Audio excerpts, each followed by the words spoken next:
Hello and welcome into Car Shield Collegiate League TV. A little bit of an early start, starting around 4:15 as Tyler Fogarty pops the first pitch out of play. Jims and Cornbelters here in the first game of this doubleheader. Bit of an early start, trying to beat some of the rain that's in the area. Hopefully we stay dry and hopefully we can get these next couple of games in. Tyler Fogarty leads things off. He's a designated hitter facing the right-hander out of Vianney, Nathan Beaton. He's headed to Maryville University, the 6'4". Right-handed pitcher. This is the lineup he'll face: Fogarty, Jack Rigoni, Kylan Cunningham, Tommy Woods, Matt Westfall, Gage Cruz, Lane Barrymore, Tate Wargo, and Jacob Gentry. 2 balls, 1 strike here to Fogarty.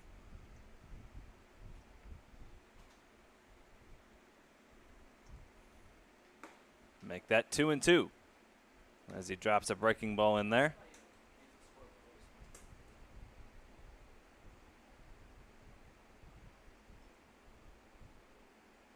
Beaton, one of the finest pitchers to come out of St. John Vianney High School.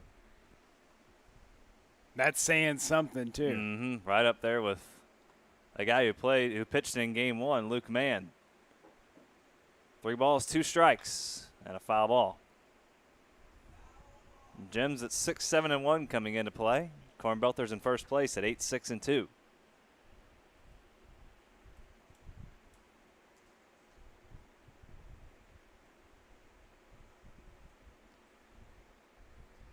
The 3-2 fouled away. We'll do it again.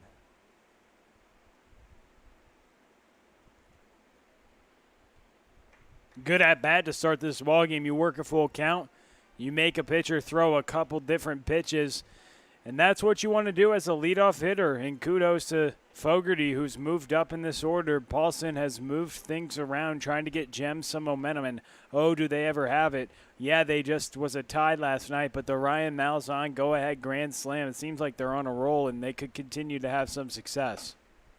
And Beaton gets a strikeout to start things off, so Tyler Fogarty goes down on strikes.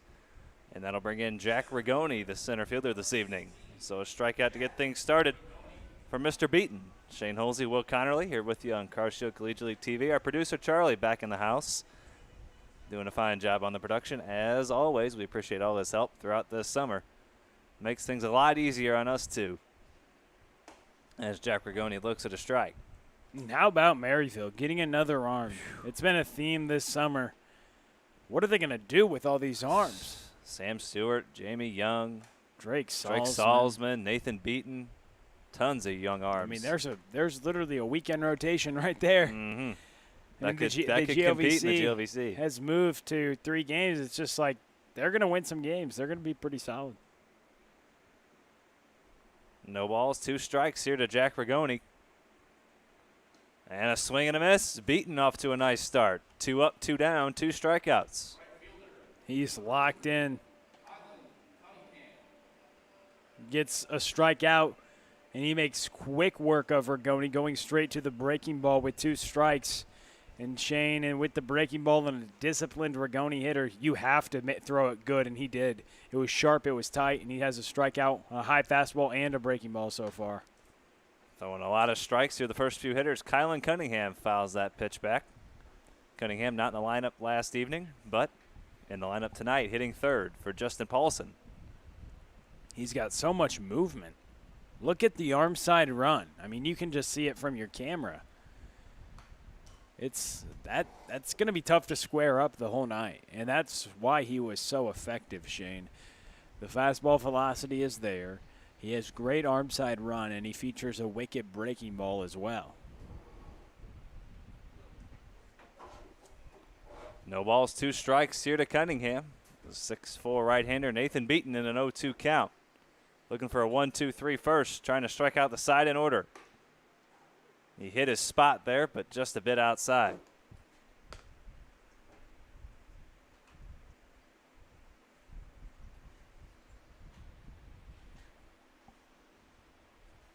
Not the hardest thrower you're ever going to see, just fastball in the low 80s, but it moves a ton as Cunningham breaks his bat. And when the ball moves as much as Beaton's does, you don't need a lot of velocity, and with the control he has, with the movement and control, you don't need to throw exceptionally hard. If you can spot it up, you can sit in the low to mid 80s at the Division II level and be successful. Definitely you can, and especially he's going to be in the GLVC. He's going to need a couple different pitches for strikes, what he's shown he has had. And, I mean, when you have an ERA below 1, you're doing something right. He can mix it, work both sides of the plate, feature a breaking ball and a changeup. A very good pitcher, and he has so much movement, so much movement. And the fastball velocity, I mean, low to mid 80s is going to play.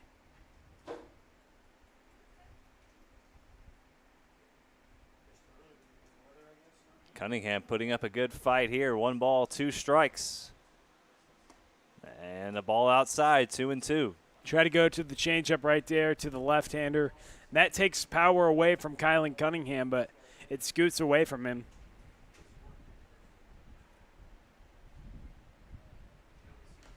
And there's a foul ball by Cunningham. We'll try it once again.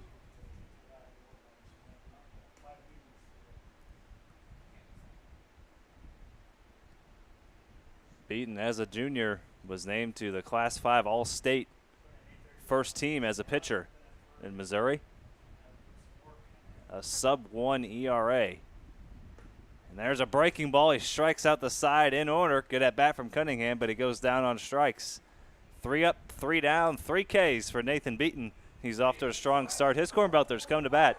We're all tied up, 0-0 here on Car Show Collegiate League TV.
To the bottom of the first we go. The Cornbelters lineup reads as follows. DJ Schmidt leads things off. He's in left field. Spencer Nivens, the shortstop, hits second. Jimmy Obertot, the catcher, hits third. Kyle Vance, the first baseman, hits fourth. Nate Green, a new addition to the Cornbelters, he's in center field. He hits fifth. Brett Pearson, the right fielder, hits sixth. Drew Mize at second, hits seventh. And Will Menendez hits eighth. And Brandon Oley, the designated hitter, hits ninth. DJ Schmidt greets Mason Palmier with a ground ball to second base. 1 pitch, 1 out for the Missouri Baptist right-hander. More like Mason Palmier greets him with sawing his hands off, getting right inside. DJ Schmidt has quick hands, too, at the top of the order. It's a tough task to run something inside of on his hands, but Palmier's fastball moves in on you really quickly. Even as a right-hander on a left-handed hitter, his fastball velocity plays on the inner half of the plate. Mason Palmier originally out of Baldwin, Missouri, going to Missouri Baptist. Was a junior there this spring. Mason Palmier's a guy who's always had a big arm. At Parkway South, he had a big arm. Just growing up, he was always a guy who threw harder than everyone else. But until the last few recent years, he's really refined his craft. He's become a great pitcher, commanding the strike zone with multiple pitches, and that's what's made him so successful at Missouri Baptist, Shane. ERA under 2.5 there this spring in 5 games. 25 and a third innings for the Spartans. And he's been solid here in the Carstio Collegiate League, a sub-2 ERA. In 11 innings, this is 4th start. He's gone at least 3 innings every start. 2 balls, 2 strikes to Spencer Nivens as he looks at a called 3rd strike. 2 up, 2 down for Palmier. Ground ball and a strikeout. He looks sharp. He's confident today. When your pitcher's already walking off the mound after he releases the ball, he knows. He knew it, and that's a big time. Now he's got to deal with the middle of the order for these Cornbelters. Jimmy Obertop, the 3rd place hitter behind the plate, as he looks at a ball high from Palmier. Palmier trying to steal a high strike early in the count. Interesting to see how he's going to approach Obertop. Obertop, great power to left field. Obertop, a 256 hitter on the summer. Getting on base about 32% of the time, slugging .535. 3 homers, 4 driven in, 6 runs scored. You got to be careful with Obertop after that stat line. You know you got to be careful with him. And he rips that one to left field, and that's going to get by Gentry and go all the way to the wall, and an absolutely ripped 2-out double by Jimmy Obertop. Well, I guess that it proves our point, right? Be a little careful with him. He smokes the ball, and especially fastballs on the inner part of the plate. Obertop plays against high velocity like Palmier has, and we've seen a lot of Obertop's power has been to left field, but it's not because he's trying to pull the baseball. It's because he has quick hands. He can go the other way as well. We've seen him belt a couple doubles to opposite field, but he has great plate discipline in terms of his hands are quick enough. He can get to any ball on the inner half. Speaking of a guy with quick hands, Kyle Vance hits that one to center field. That's going to get down, and Kyle Vance is going to have an RBI base hit as Obertop comes across to score. Wow. 1-0 Cornbelters. Just like that, after Palmier seemed like he was cruising, a strikeout and a ground out, but then a back-to-back hits, and you fall behind in this game 1-0 in the first inning. Back-to-back 2-out hits by the 3-4 in the Cornbelters order. Have them on top 1-0 as Kyle Vance continues to swing a hot bat, coming in hitting .375. Getting on base 47% of the time. Here's a new addition to the Cornbelters, Nate Green.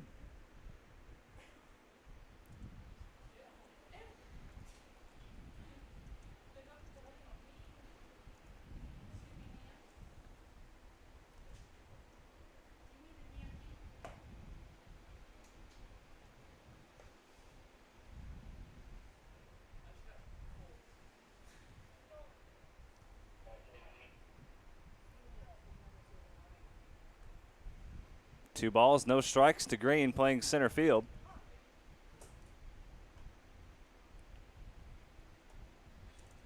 Originally at Francis Howell High School. Spent some time at Hawaii at Hilo, the Aloha State, as he swings and misses.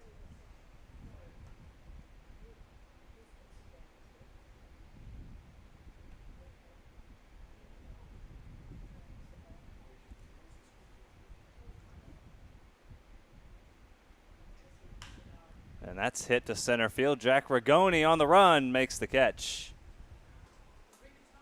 So Rigoni puts that away, but a couple of 2-out base hits bring in a run for the Cornbelters. We head to the top of the second. Cornbelters on top, 1-0. Jim's coming to bat.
A reminder this inning brought to you by Interco Recycling. Interco has been recycling non-ferrous industrial metals, batteries, computers, and electronics since 1996.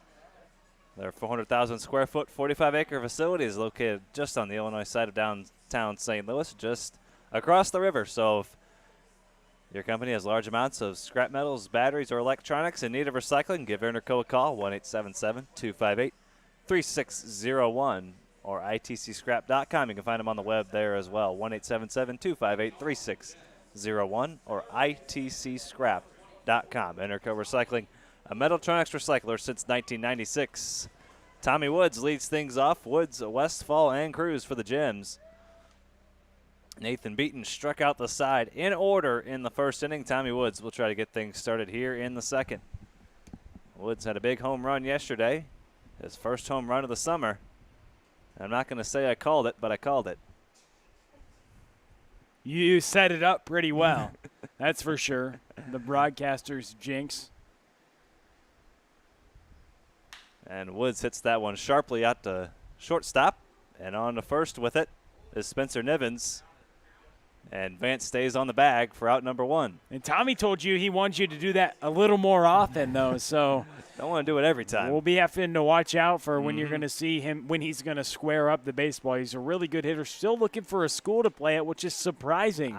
He's had a great story, a four-time all-conference standout. Initially went to Missouri State, then Jefferson College, and now looking for a school to play for.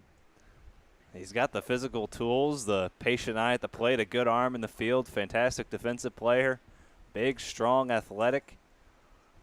Any school would be lucky to have him.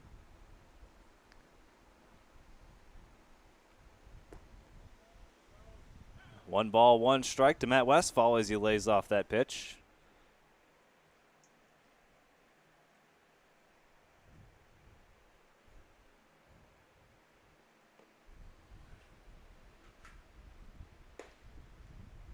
That pitch misses down low, just a bit low to Mr. Westfall, hitting fifth in the order for Justin Paulson here tonight. Tighter zone, it seems like tonight. That pitch looked like it was close. Westfall has cracked a couple of homers this summer. 3 runs driven in, 4 runs scored. Slugging .458 despite just a .208 batting average. Oh, he can slug the baseball with the best of them. He gets some. When it's a hit, it's usually an extra base hit. He lays off that one just a bit outside. Count goes full. Beaton has retired the first 4 men he's faced. That's good discipline right there from Westfall. That one was outside. Obertop tried to bring it back in, framing it, but good layoff. Beaton working quickly. Westfall chops that one again over to Nivens, tries a backhand, and Westfall is going to reach on the E6. I mean, that's a tough backhand play right there by Nivens, but a play he knows he can make, and the air causes Cruz to come up, and when he's come up with guys on base this summer, it's been dangerous.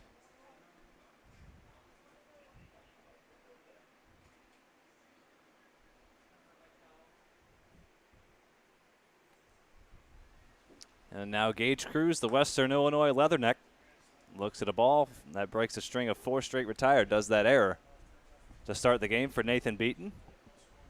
Now looking for that pitcher's best friend, Shane. Can he pick up his team here and induce a ground ball? It's a swing and a miss from Cruz. Cruz never cheated at the plate, had a rip at that high fastball, but swung underneath it. Swung out of his shoes on that one. Big time power from this left-handed hitter. Playing first base, hitting 6th here this evening. A notable guy missing from this Gems lineup, Mr. Ryan Malzahn, with a go-ahead grand slam last night. Not in the lineup here this evening. Wonder if we'll maybe see him as a pinch hitter later in a ball game in a tight, close situation. You could say he was a little clutch last night. Down to the final strike. And your team is down. Down out for the count. Go ahead, grand slam. There's a swing and a miss by Cruz. 4 strikeouts for Beaton. And the swing of the summer, no doubt. Yeah, definitely. And We've seen some swings for sure, but that is the most clutch game-swinging swing as the Hoots were a strike away. Lane Barrymore's first pitch swinging. Brett Pearson makes the catch in right field, so 2 scoreless for Nathan Beaton. We're through 1.5. Cornbelters on top, 1-0. You're watching Car Show Collegiate League Baseball on CCL TV.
Brett Pearson will lead things off for the Cornbelters here in the bottom of the second. RBI base hit by Kyle Vance after the 2-out double by Jimmy Obertop. And now Brett Pearson leads things off. 6, 7, and 8. Pearson, Drew Mize, and Will Menendez for the Cornbelters. Facing Mason Palmier. Here's a ground ball out the short. Easy play there for Lane Barrymore. Got to hurry, and he's out. Pearson runs well. Lane Barrymore taking his sweet time out there at shortstop. Made it close. Yeah, that was interesting. That's not a ball you usually see a shortstop let come to you, especially on the turf when he knows the hops on this field. And he didn't come up on throwing on it. Ultimately got the out, but I think he underestimated the speed of Brett Pearson a little bit. Pearson runs very well out of the left-handed batter's box. Oh, we've seen him get some triples. A game-winning one? Yeah. Game-winning triple plus an error. We were just talking about that during the break. That was one of the more wild finishes we've seen, right up there with last night and Ryan Malzahn, who may come talk about that swing he had. You never know. We may try to get him on for an interview.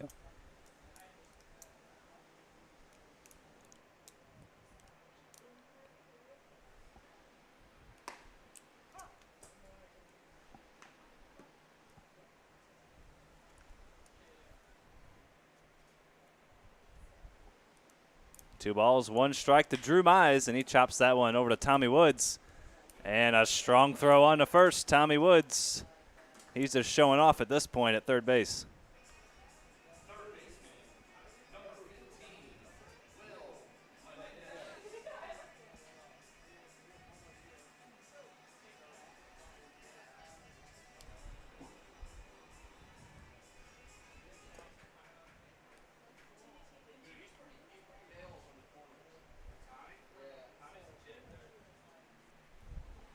Now Will Menendez 2 away, nobody on. Mason Palmier trying to work a scot-free bottom of the second. He faces the 8th place hitter Will Menendez here with 2 away, nobody on. A couple of ground balls. And he's going to get another one here.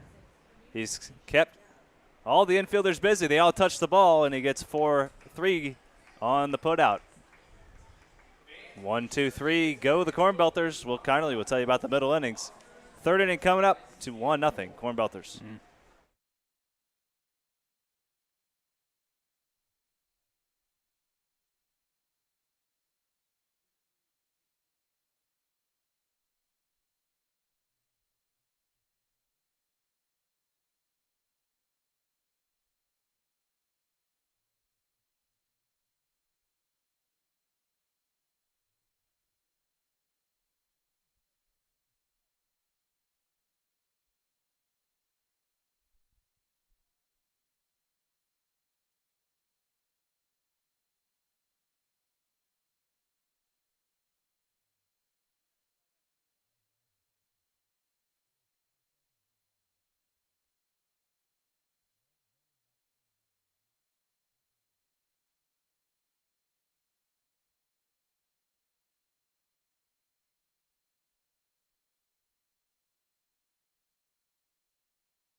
This inning brought to you by Interco Recycling. Interco's been recycling non-ferrous industrial metals, batteries, computers, and electronics since 1996. The company operates a 400,000 square foot, 45-acre facility on the Illinois side of downtown St. Louis. So if your company has large amounts of scrap metals, batteries, or electronics to recycle, just give Interco Recycling a call.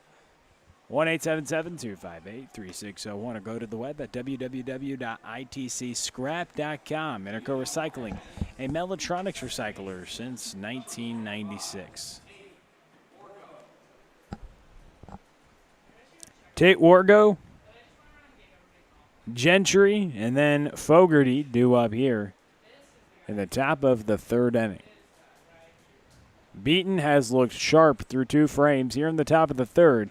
He'll face 8, 9, and 1 in the Gems order. A 1-0 ball game. The Cornbelters scored 1 run in the bottom of the first off Mason Palmier after he retired the first 2 hitters of the ball game. He surrendered a couple of knocks. A 1-0 ball game. Beaton has been impressive tonight. He's getting ahead of virtually every hitter. 2 scoreless innings, 4 strikeouts already for the right-hander from Vianney, who's taking his talents to Maryville.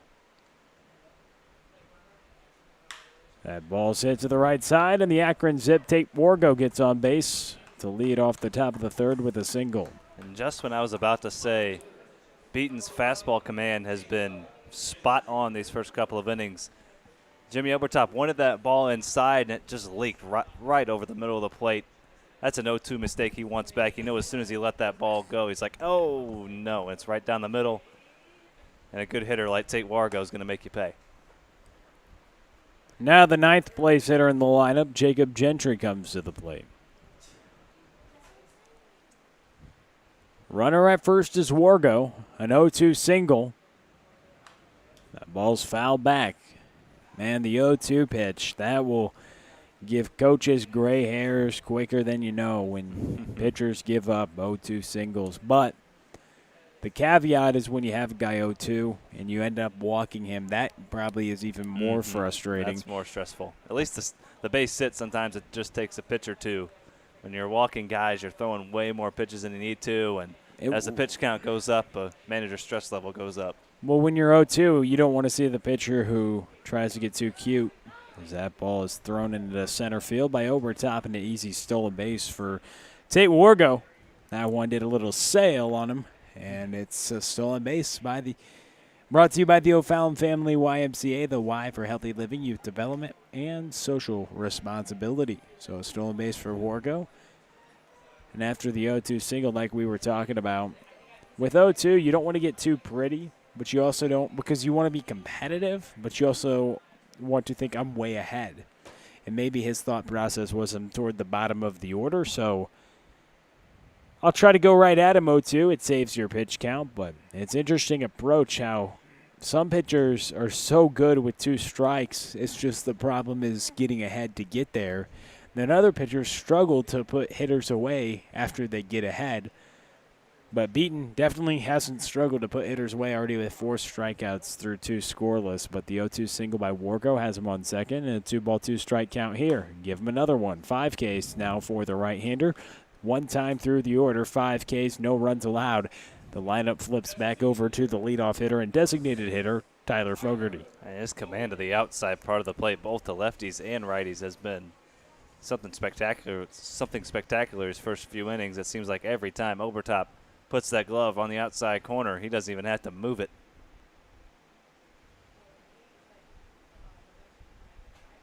So Nathan Beaton has been pretty impressive today. The Vianney standout as that pitch misses upstairs. One of the most impressive seasons ever for the former state champions, St. John Vianney High School. How about that stat line he had? Nathan Beaton, I guess that was good enough to be on the all-state team. Could be on the all-time team at Vianney. 61 innings and just 5 earned runs. That's good for a .57 earned run average. In 61 innings, he just surrendered 31 runs and notched a 7-2 record on the mound while throwing 2 complete games as Wargo swipes into third. So a couple stolen bases, and he's 90 feet away from scoring with just 1 out. That stolen base brought to you by the O'Fallon Family YMCA, the Y for healthy living, youth development, and social responsibility. But how about that stat line for Nathan Beaton? I mean, that is like off the charts numbers right there. And you really just don't hear about that. No. When you have a sub-1 ERA, I mean, we've seen guys like, say, Jake Odorizzi and Luke Mann and guys like that have sub-1 ERAs, but they all threw incredibly hard. Nathan Beaton's doing that, throwing 80 miles an hour. That tells you how good his command and how good his movement is.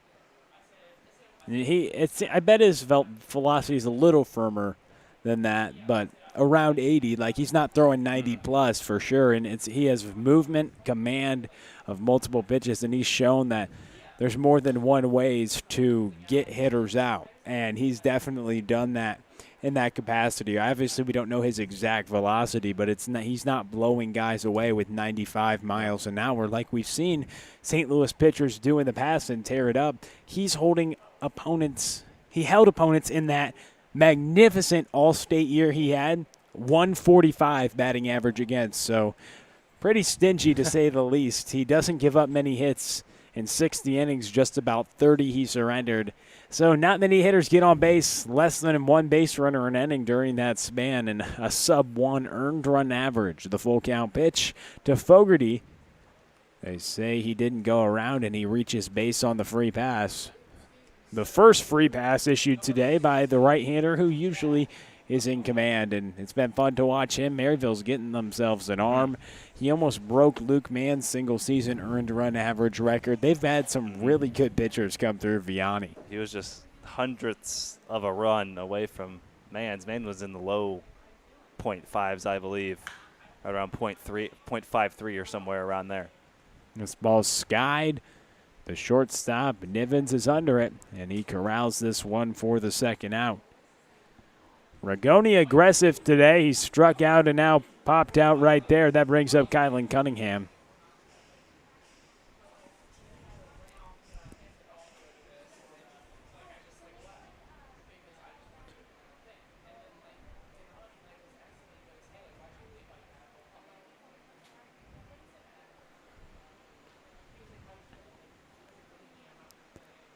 The right fielder, Kylan Cunningham, comes up with runners on the corners.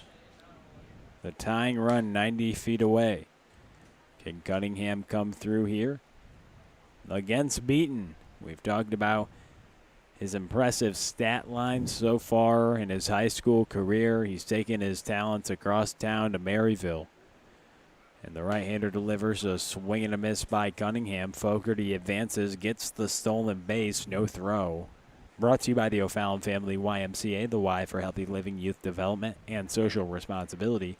So runners on second and third. Cunningham in the box, a 1-1 strike count, the pitch.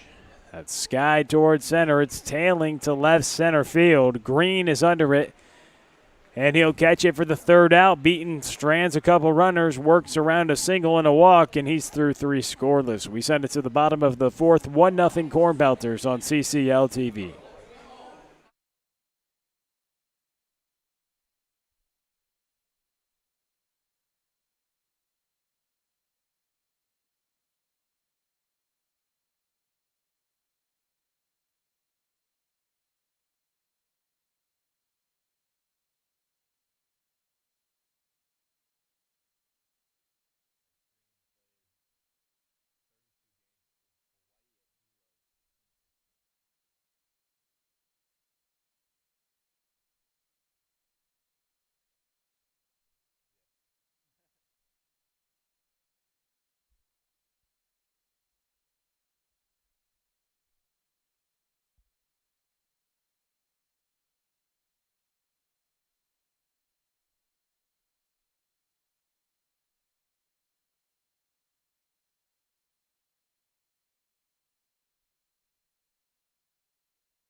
Just 23 pitches so far for the right-hander, and he works in the bottom of the third. Mason Palmier, the Missouri Baptist Spartan. The right-hander works here to the 9th place hitter, Brandon Olean. Nothing in one as Palmier gets ahead. Palmier works very quickly. Boy, does he ever. And that ball is skied towards center field. Rigoni under it. Catches it for the first out as he runs under it and catches it about at belt high height for the first out. Let's see, guy on the Cardinals, Dexter Fowler, likes to do that a lot. Catches it more kind of his chip between his chest and his belt most of the time. Some guys are more comfortable catching it over their head. Some like to bring the ball into their body a little bit. The first pitch from Palmier misses upstairs to DJ Schmidt. A big DJ Schmidt press box. We like the way he plays the game. No bias, though. Nope. We've never been biased, have we? We see it on the field. And we're a big fan of his face mask, too. Just a big fan of all these players, to be honest, completely honest with you all, as this ball is skied in the air once again, a couple of pop-outs. And we mark that one officially, and out after Wargoat corrals it for the second out. So back-to-back pop-outs brings up Spencer Nivens. He got rung up last time.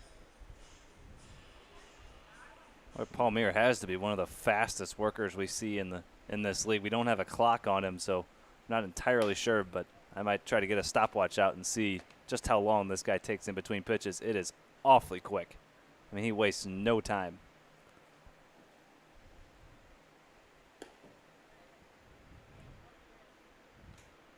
Working here against Nivens.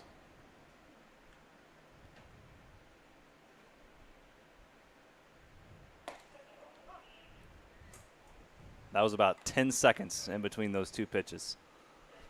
That is incredibly fast. No, he's consistently doing that, too. I mean, he gets the ball, and I mean, it goes right back to the rubber, stands on it, waits for the hitter to get in the box. He's waiting a good 4 or 5 seconds for the hitter to get set. He's waiting on the hitters, not the other way around. Exactly. He is in control and command. That's his mound, and he's taking charge. They tell you as a hitter, hey, that's your box. Well, he's getting ready. He's making them be ready on time. But now in a full count to Spencer Nivens, who he rung up last time. Here at the bottom of the third, the offering. He takes a walk. Some hitters like a pitcher that works a little faster. It keeps the hitter locked in on what they're throwing. There's not a lot of time in between pitches, not a lot of time for you to get in your own head, so to speak. He just gets the ball and goes, and that's a hitting game. You see the ball and hit the ball. You read and react. And you don't have time to think a lot when Mason Palmier's on the mound because he's getting the ball and going so quickly. So Obertop in the box. He smoked a double to left field last time. Then came around to score on a Kyle Vance single. The man who's waiting to hit on deck. Here with 2 outs, we'll see if he hits this inning. 0-1 the count. A swing and a miss. Kyle Vance, the cleanup hitter tonight. Tate Matheny not in the lineup tonight for Joey Hawkins. Man, hasn't he been tearing the cover off the baseball. 0-2 the count to Jimmy Obertop, the catcher from Michigan, former Westminster graduate and prep standout here in the St. Louis area. I think the baseballs need a break from Tate Matheny. The pitchers Mashed need a him break. all over the yard. The pitchers need a break from him. The fans need a break from just constantly looking out to right field or left field, smoking home run after home run. Jimmy Obertop with a swing and a miss on a good Mason Palmier slider. So he works around the walk and gets the strikeout. We send it to the 4th inning, 1-0, Cornbelters on top.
This inning brought to you by Interco Recycling. Interco Ben Recycling, non-ferrous industrial metals, batteries, computers, and electronics.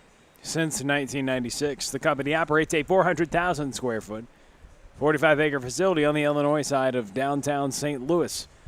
So if your company has large amounts of scrap metals, batteries, or electronics to recycle, you can just call Interco Recycling, 1-877-258-3601, or go to the web at www.itcscrap.com. Interco Recycling, a Mellotronics recycler since 1996.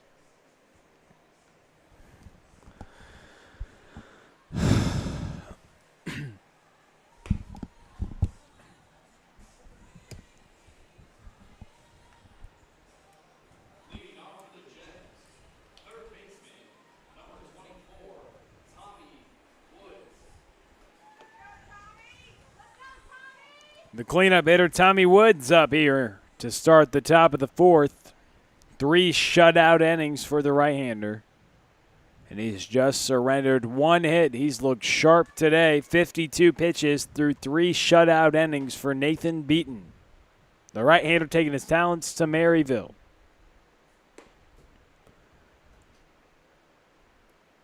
He drops in the breaking ball, but it misses somewhere, and that's 1 ball, no strikes. I couldn't have said it better myself. The first offering. That one misses low. 2 balls, no strikes to Tommy Woods. Can he do it again? He's in a hitter's count. Yesterday, hit his first home run of the summer. The cleanup hitter up in a 2-0 count. We'll see if he lets one rip. And although that's a strike, Tommy Woods has just such great plate discipline. He's not going to swing at a pitcher's pitch 2-0. He's going to make the pitcher come to him, make a mistake. He grounds this one foul. Yeah, that 2-0 pitch was a little low. It was a borderline pitch that went Beaton's way, and 2-0, you have to get one in your wheelhouse. You have to be picky in a 2-0 count. You have to be on time, and you have to be sitting on the pitch to pull the trigger. But now in a 2-2 count, we'll see where he goes.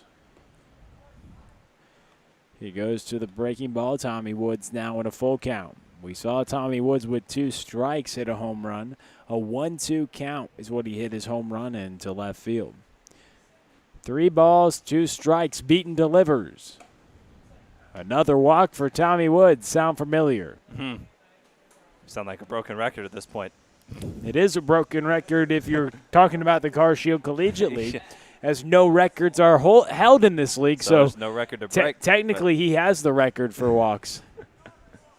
But he's head and shoulders above everybody else. I mean, he has a handful of hits this summer, and he's getting on base almost 50% of the time with the amount that he's drawing the free pass.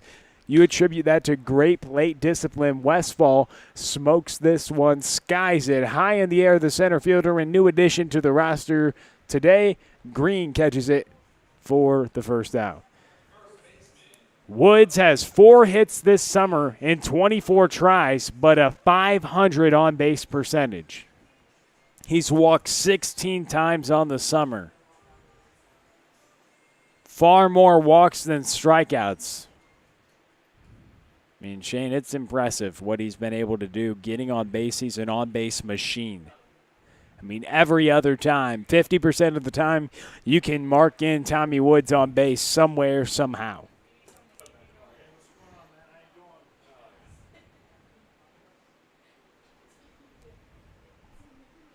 So Gage Cruz coming to the plate.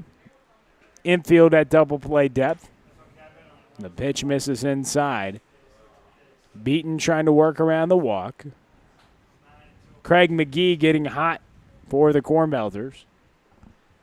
As the right-hander working from the first base side of the rubber. Woods at first base with good speed. He will run. 2 balls and a strike. 1 out. 1 runner on base. Here in a 1-0 ball game in the top of the 4th inning. Gage Cruz at the plate. He struck out swinging. Back in the second. Woods leads off first base. Vance is holding him. The pitch. A swing and a miss again.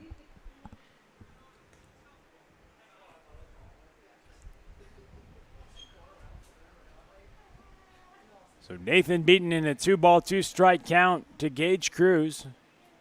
The top of the 4th. The pitch. Swing and a miss. And another strikeout for Cruz. A big one there for Beaton.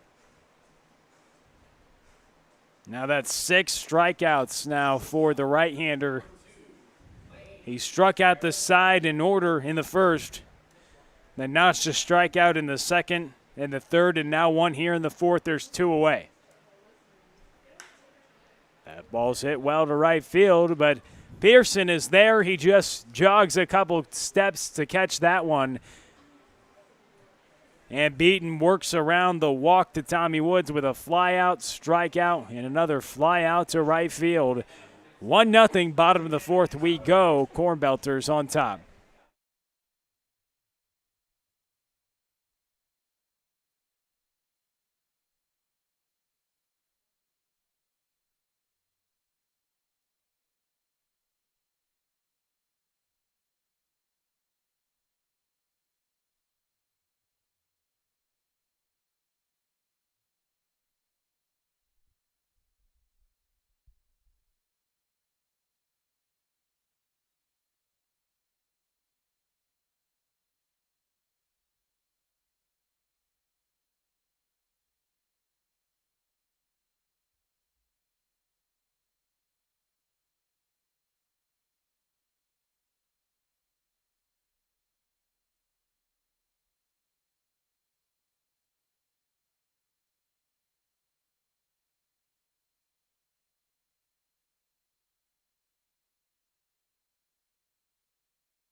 Kyle Vance, Nate Green, and Brett Pearson here in the bottom of the 4th inning.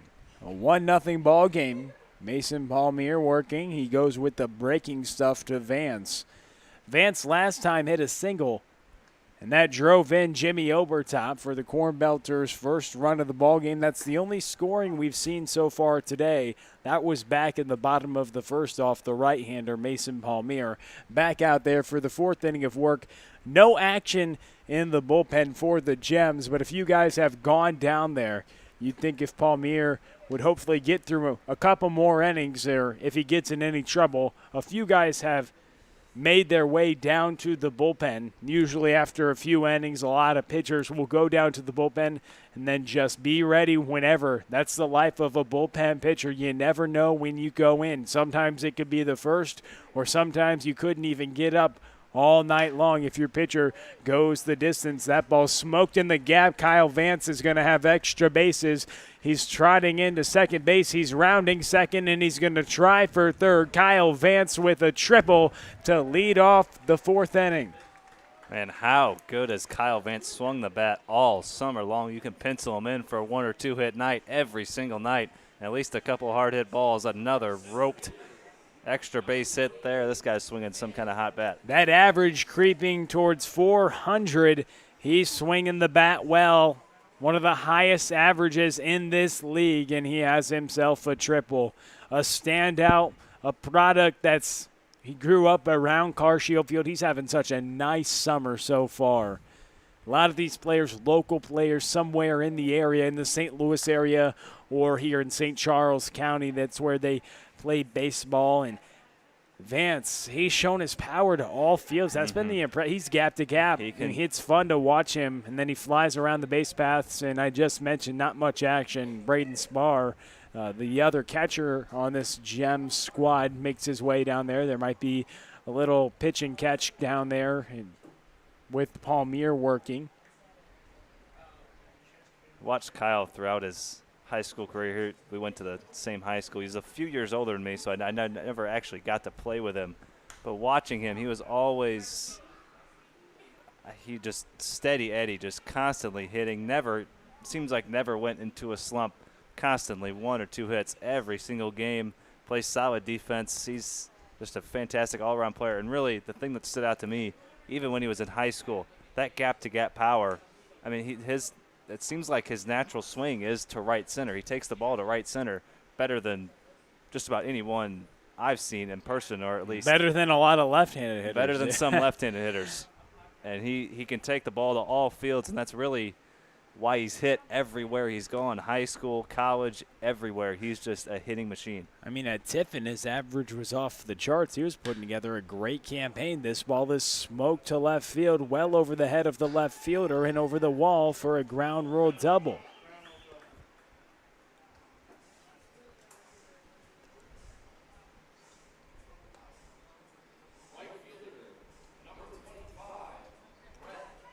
So a ground rule double. And Mason Palmier surrendering a couple extra base hits to start off the bottom of the 4th. That is going to warrant some action in the bullpen. In the bullpen, it looks like that was the new addition to the roster today that Justin Paulson made. Matthew Hess, he's a pitcher from, guess where, Shane? Missouri Baptist. We've had a lot of arms from there.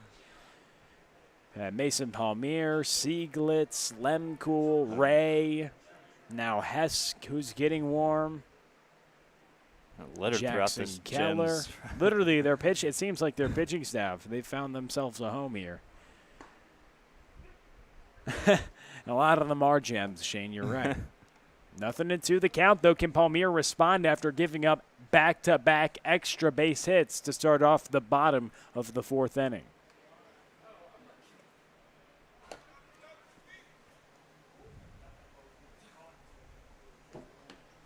Nate Green, someone who played a little bit at Jefferson College and also Missouri Baptist, and then played a professional ball overseas for a little bit. He's on second base after that double that drove in Vance. It was a ground rule double. Pearson with great power, but it feels like the outfield is playing him very shallow. They're not too deep on him. Gentry seems pretty shallow in left, and likewise, I mean, it's hard to be too shallow in right field with that big wall, but it seems like Gentry's very shallow there in left field.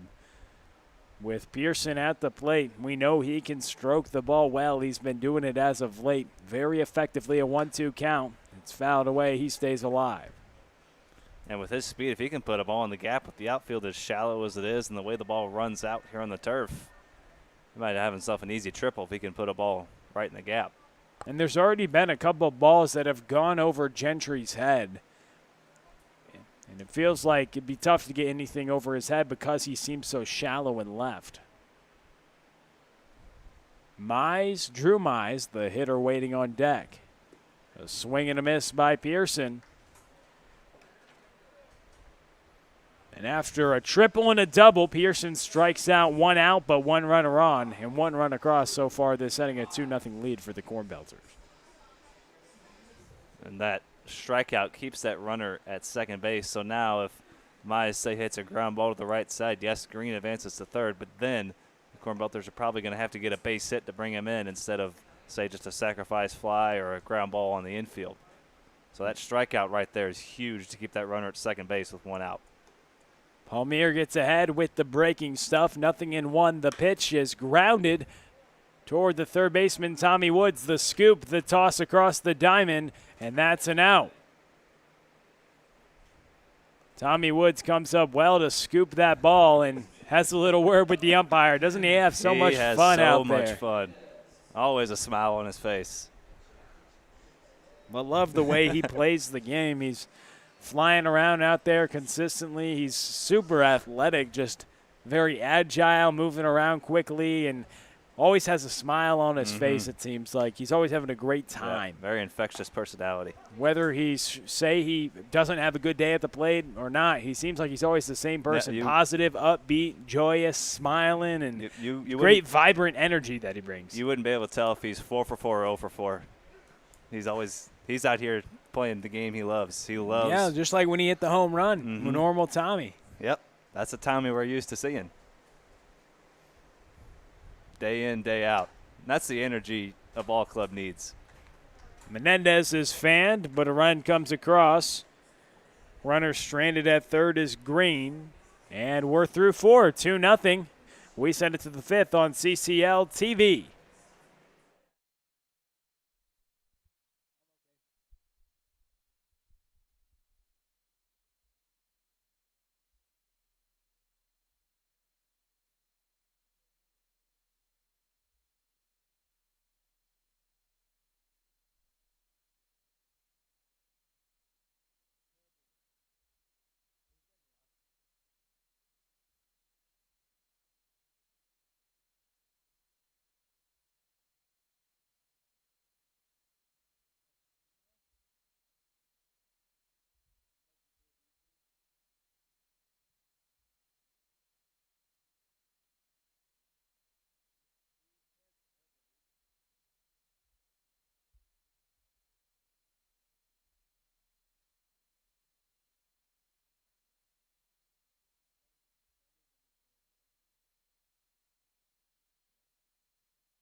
Tate Wargo, Gentry, and then Fogarty, new pitcher into the ball game. We get another dose of Craig McGee on the mound, a great strike thrower, Shane. And it's going to be Wargo, Gentry, and Fogarty to face him. 8, 9, and 1 due up here in the top of the 5th. Craig McGee so far on the summer, 7 strikeouts and just 4 walks. But the most impressive statistic, Shane, in my opinion, he's yet to allow a run this summer so far in 3 appearances on the mound. He's thrown 4 innings and has had 7 strikeouts and just allowed 3 hits in those 4 innings. So he's been pretty impressive on the mound. Also, he's picked up in his 3 appearances. He's 2-0 on the mound with 2 wins. He's come in some tough situations, some bases-loaded jams, and gotten some big outs out of the bullpen. Starting with a clean slate here, he's got a lead to work with, a 2-run lead to work with. See what he goes to here. He's one of those guys. He's not going to blow it past you. He's not going to overpower you. He's going to work the ball in the corners, in and out, up and down, and just keep you off balance. Ball's grounded to the right side. Drew Mize throws it over to Vance at first. 1 away for Craig McGee, who has been stellar out of the bullpen this summer, making his 4th appearance of the summer. He's yet to surrender a run. And the right-hander already with 2 wins on the mound, coming in another good situation. If he could do something like close this out, he could get himself maybe another win, Shane. With the stuff he has, with the efficiency that he works with, you wouldn't be surprised to see him maybe even close out this game, if not go at least a couple innings. Well, we sit here in the top of the 5th. You'd wonder he'd probably go back out for the top of the 6th. And if you look at Joey Hawkins' bullpen, him or maybe another arm could close it out. Someone we've seen a lot, Hayden House. It seems like it's a Hayden House night out of the bullpen. He's getting stretched out there. He just went out there working on those With Jaeger some bands. relievers just get stretched out because they think they're going to go in. And then some coaches tell them to stretch out, unless you're like the closer. And then in that situation, a safe situation, you're getting hot. No one needs to tell you. You're hot. But so he might be doing that. He's kind of been their like pseudo closer, but also just like used a ton in so many different situations. He leads their team with 9 appearances. He's thrown 10 2/3 innings, and he's 3-1 on the mound, also with 2 saves. So 3 wins, 2 saves, and a ton of appearances. And DJ Schmidt runs all over the turf in left field, but eventually gets the ball into the leather for the 3rd out. We send it to the bottom of the 5th. 2-0. Nice work from McGee on the mound. Cornbelters on top.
New pitcher into the ball game, bottom of the 5th. The 6'7" Missouri Baptist right-hander Matthew Hess making his way to the rubber for his Car Shield Collegiate League debut. One Missouri Baptist right-hander hands it off to another. Matthew Hess on the mound. Definitely Shane, the tallest pitcher we've seen so far this summer. That new tallest player in the league, 6'7". In 2020, he had 22 and a third thrown for the Spartans and a 3.63 earned run average. 26 strikeouts and just 6 walks. So a lot of these Missouri Baptist pitchers have a great command, great feel for the strike zone. He's another one of them. A guy who can start. He comes down right at you, too. He comes right over the top. That fastball bears in on you at a 6'7" frame. He's releasing that up over his head. And it's just coming straight down at you. It makes it look a lot harder, a lot firmer. Yeah, he went in his last 3 outings, he went 5 innings, then 6 innings, then 5 innings. And the starting pitcher notched a win in each of them. In 5 outings, he had every start he worked into the 5th at least and had 4 wins. Just 1 loss on the season against Central Methodist, where he just worked 2 innings. So a lot of quality starts from him. His first start versus William Carey, 4 and a third, 7 strikeouts, no walks. He got the win. And then 10 strikeouts and just 2 walks against William Woods over 6 innings. So he's had some great outings. And this ball's hit to the right side, but Braden Olean gets there in time, an infield single. That's just a case of Olean never quitting on that. Wargo, that was going to be a tough play for Wargo. Although it was hit hard, he kind of had to retreat back to it, get the angle on it, and spin and turn and still make an accurate throw. And Olean runs exceptionally well out of the left-handed batter's box. He's hustling all the way.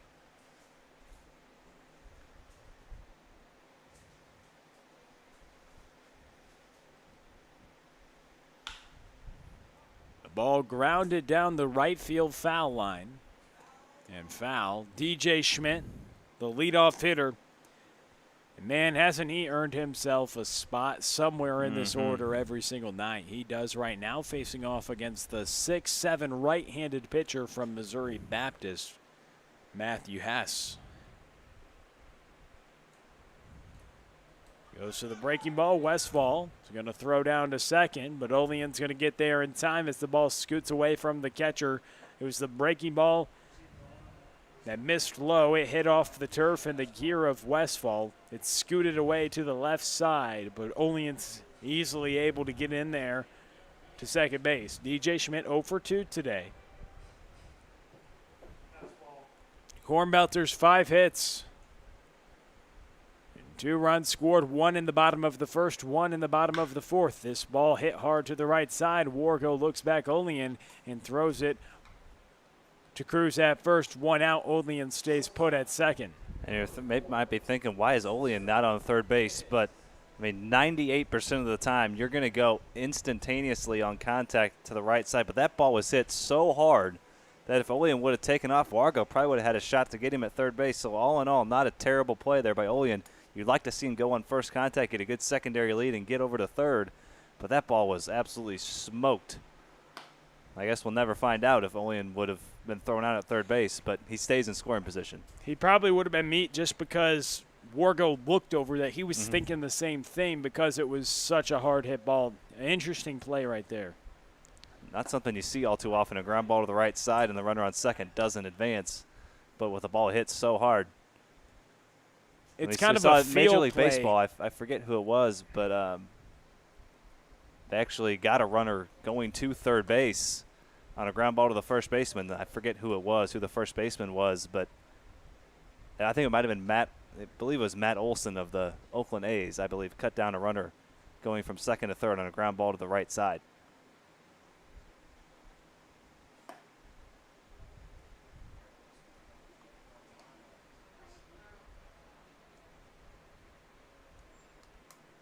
Three balls and a strike.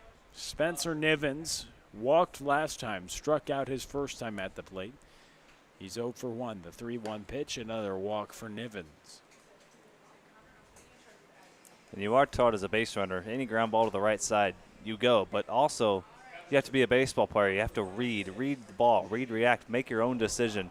Sometimes you don't just – baseball players aren't robots. They don't That just doesn't happen. You have to be thinking constantly. And if he sees that ball is hit hard enough, okay, stay put. Don't run yourself into an out. The big right-hander with runners on first and second and one out faces the third-place hitter in this lineup. A dangerous situation to face Jimmy Obertop. He started to swing the bat really well. And man, oh man, we know he can do that. That's all he did at Westminster, now at Michigan. The Division I catcher doubled last time, then came around to score on a Vance single who's on deck. This 3-4 punch for the Cornbelters.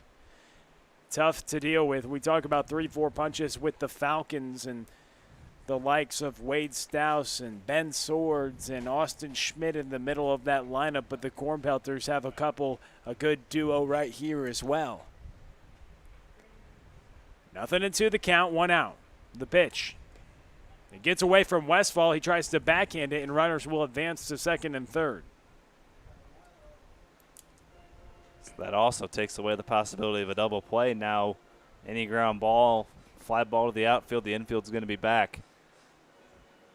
So you don't get the opportunity to roll two here on a ground ball. That wild pitch, especially with 2 strikes, is huge. Cornbelters lead 2-0 here in the bottom of the 5th. Looking for more. A swing and a miss by Obertop. And he's retired. There's now 2 outs. Kyle Vance will try to pick him up as there's a couple runners out there screaming the Cornbelters' name. They already lead by 2, but they can double that with a Kyle Vance knock. He's already 2 for 2 with a triple and a single. He's just looked locked in from the start. He drove in the first runs ever in the Carshall Collegiate League, and ever since then he hasn't really slowed down. And he was having a great college season at Tiffin. He was tearing it up, Shane. He's doing the same thing in this league. It's fun to watch him play because we talked about it, that story of last time he's at the plate, how he has just gap-to-gap power. And it's cool because he's an older guy. He's experienced, and you see the redshirt senior infielder at Tiffin University was at Holt and then went to Jefferson College. But you mentioned it. He's put up lofty hitting statistics everywhere he's gone. You know, the former all-conference local standout doing – same thing in his area in the Carshall Collegiate League as Tommy Woods takes it at third, throws it across the diamond, and a couple runners get stranded there. We send it to the 6th. Shane Holsey's going to talk to you about it for the last couple innings. 2-0 Cornbelters on top on CCL TV.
A reminder, this inning, as always, brought to you by our friends at Interco Recycling. They've been recycling non-ferrous industrial metals, batteries, computers, and electronics for almost 25 years. Craig McGee facing Jack Rigoni to lead things off 2-3-4 for the Gems.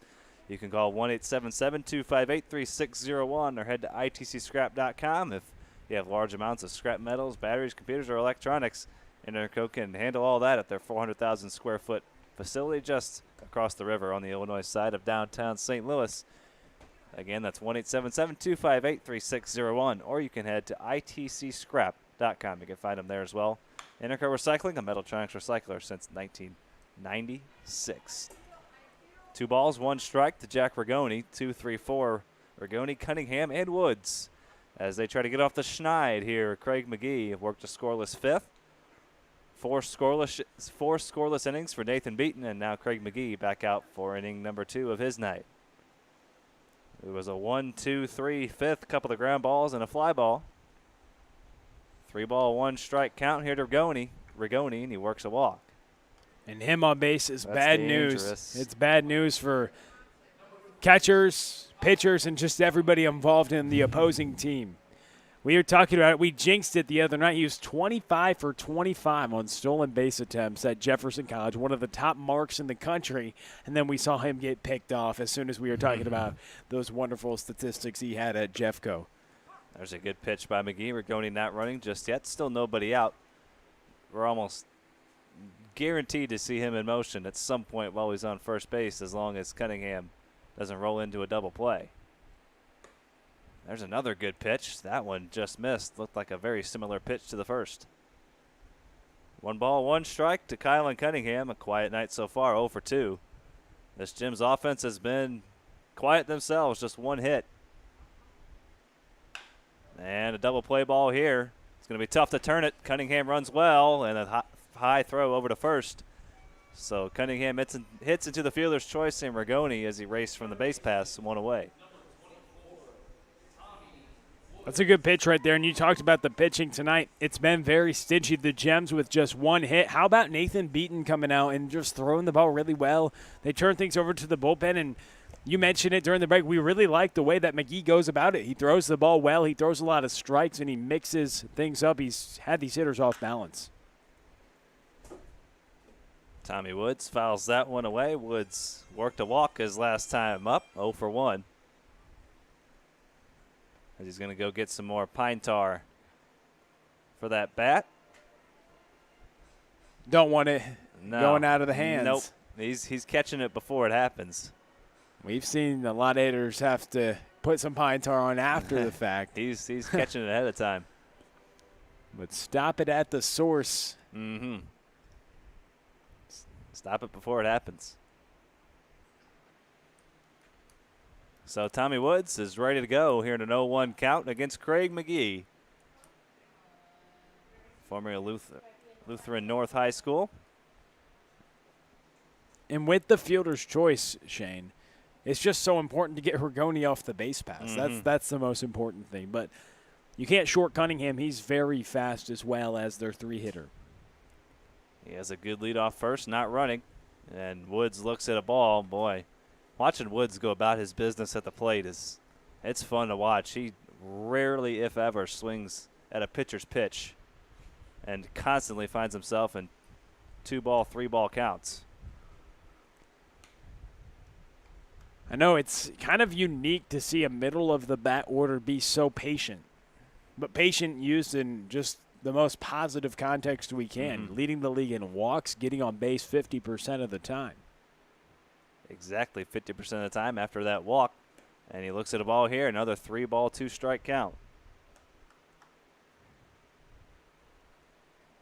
Interested to see what pitch selection is going to be here. You're looking for a double play, but not likely to happen with 2 speedsters involved. See if they start Cunningham. They do. The 3-2 check swing, and he did not go around. Another walk for Tommy Woods, number 17 on the summer.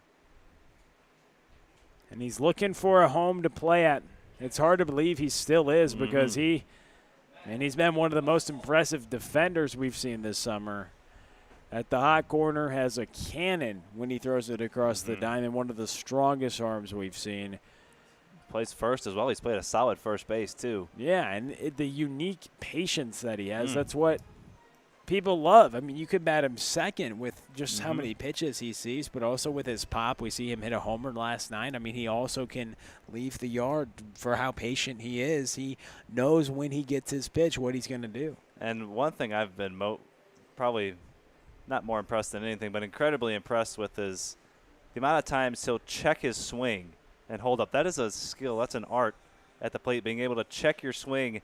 You're thinking swing, swing, swing, swing, and then to have the strength and the discipline to hold up. That's something you really can't teach. I haven't figured it out, but that's just on my controller. I don't know how to figure it out. I always get fooled, but he's actually doing it out there. And you mentioned it is impressive because a lot of times he does it on low breaking pitches, and he just has good pitch recognition. Rather than getting fooled, he takes a ball. He took another one there in his second walk, and now that brings the go-ahead run to the plate, Matt Westfall. He could give the Gems the lead with one swing of the bat. You betcha. We saw it happen last night in the late innings. The Gems have some late inning magic here against the Cornbelters, the first place Cornbelters. And there go the runners, and they're going to swipe the bags easily. A high leg kick from McGee. And those couple of stolen bases brought to you by the O'Fallon Family YMCA, the Y for youth development, healthy living, social responsibility. Now a base hit will likely tie the ball game. Very good speed out there with Cunningham and Woods.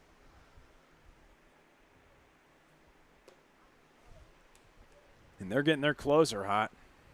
Or at least one of their back-end arms, Rob Parks, it looks like. Interested to see a big count right here. They get back to Westfall. He can leave the yard. He already has a couple times. And that's blocked nicely by Obertop. 2 balls, 2 strikes. Matt Westfall works the count back even. You mentioned he's a slugger. I mean, he's already had 2 home runs so far this summer. If he can pop one here, we give the Gems the lead. He'll have to wait at least one more pitch, but he works the count full, back from 0-2 to 3-2. Gage Cruz waiting on deck. We know what Gage Cruz has done with the bases loaded. The owner of a grand slam already this year. But we hope Gage Cruz doesn't come up for everybody's sake because he's caused 2 rain delays, and there is rain looming.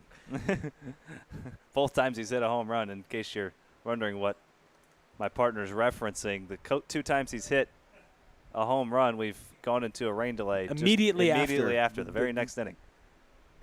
Westfall looks at ball 4. McGee kicking himself as Westfall works a walk after being behind 0-2. Yeah, no, I wasn't saying he was a human rain delay or anything. No, he literally caused a rain delay both times. And it's because his moonshot into the air literally did something with the clouds. I'm out of my area right now. I don't know how that works, but it brought the rain somehow. And Joey Hawkins is going to take the ball from McGee. We'll have a new pitcher for the Cornbelters. We'll tell you about the lefty Rob Parks. Right after this, he comes in with the bases loaded, 1 away here in the 6th.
Rob Parks comes in needing a strikeout or a double play. He's gotten 21 punch-outs so far this summer in 12 and a third innings. And he'll work to Gage Cruz with the bases loaded. One away here in the sixth. We know what happened the last time the Gems had the bases loaded in the late innings. The 1-0. Swung on and lifted into left field. DJ Schmidt retreats and makes the catch in front of the track. All the runners tag, and a run scores. Everybody moves up. Sac fly for Cruz, and that cuts the deficit in half, 2-1. Good move by Woods to tag up right there. You know the run's going to score for sure with how deep that was hit to left. Good at bat by Cruz. But with DJ Schmidt, I mean, you're not knowing. That's a 50-50 if a slow runner definitely doesn't tag up there from second. But that advances the runners. Westfall's able to follow him, and now you still got a couple ducks out there on the pond for Barrymore. Barrymore's been first pitch swinging every time, and he hits another fly ball. He's seen 3 pitches and flown out 3 times. The Gems strand a couple of runners. They do get a run back. 2-1, another tight, close, low-scoring ball game as we head to the bottom of the sixth.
We want to take this time to thank our sponsor, Code Ninjas O'Fallon. It's located on the Deerberg Shopping Center, Deer Creek Crossing.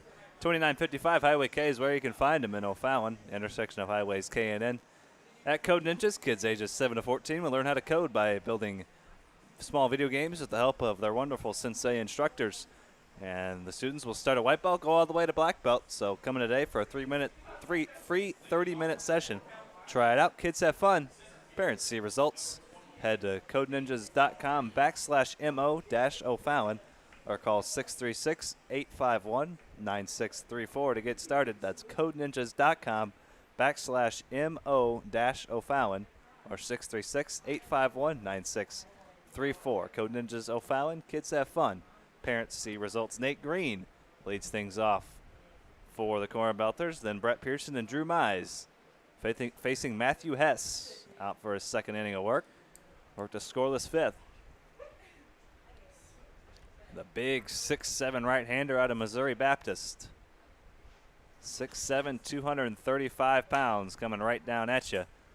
As Green fouls that one down the right side, it's going to maybe stay in play, but it goes into the second row. And Shane, something we've seen a lot of lately, and this is a statistic now that can be tracked, is high leverage situations for relief pitchers. And I think it's really interesting to see. I mean, obviously Rod Park's numbers are off the charts, but all of his outings have come in high leverage situations, it seems like, as well. He's been able to fan a lot of guys, and he's done a great job out of the bullpen. Him and Hayden House have been the main options for him this summer. 2 balls, 1 strike here to Nate Green, and he rips that one to left, gets under it just a bit. Jacob Gentry is under it for out number 1. Because when you think about when you're going to deploy your closer, it doesn't always have to be the final frame, Shane. It can be when you're thinking about when's the best time to use this relief pitcher. Maybe this is the only time that we're actually going to need to deploy the back end of the bullpen, the guy who has the best stuff, in a situation like we saw last inning when the bases were loaded. So now Brett Pearson 1 away, nobody on. And you talk about Parks, boy, you talked about it. He's coming in some big-time situations. A run did score while he was on the mound, but not a run charged to him. And Tate Wargo, a nice play, but a high throw.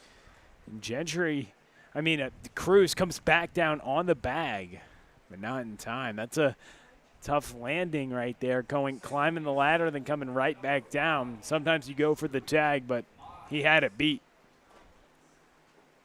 Good throw, likely would have had him, so Tate Wargo, albeit a nice play on the front end, on the back end, didn't execute the throw. So Pearson on base, and now a double play ball. Drew Mize runs well. They're going to have to go quick, and they don't turn it, but they do get the out at second.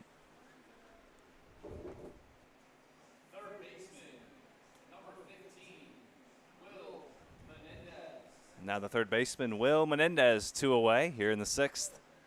Matthew Hess trying to work 2 scoreless innings and give his offense a chance, needing only 1 run in the top of the 7th. But Will Menendez will have something to say about that. Here with 2 out, runner on base. Drew Mize reaches on the fielder's choice. And he takes off with the pitch. Westfall, a strike down to second. And bye-bye, Drew Mize at second base. Westfall with a strike down to second. Picked out nicely there by Wargo on the short hop. That gun down. What a throw. What pop time. Absolute laser from Matt Westfall, and that's the final out of the bottom of the 6th. Last chance coming for the Gems. Do they have some more 7th inning magic? We'll find out shortly. Stick right with us. Final inning coming up, 2-1 Cornbelters.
This final inning brought to you by Interco Recycling. You can call 1-877-258-3601 for all your scrap metal, battery, electronics, computer recycling needs. Give Interco a call, 1-877-258-3601. Head to itcscrap.com. Interco Recycling, a Metaltronics recycler since 1996. Tate Wargo gets things started. 8-9-1, Wargo, Gentry, and Fogarty. Last chance for the Gems, facing the stingy arm of Rob Parks. Parks got the final 2 outs of the 6th, a sac fly by Gage Cruz and a fly out by Barrymore. That sac fly accounted for the only run of the ball game for the Gems. And a chopper out to second, bit of a high throw, but handled over there by Vance for the first out.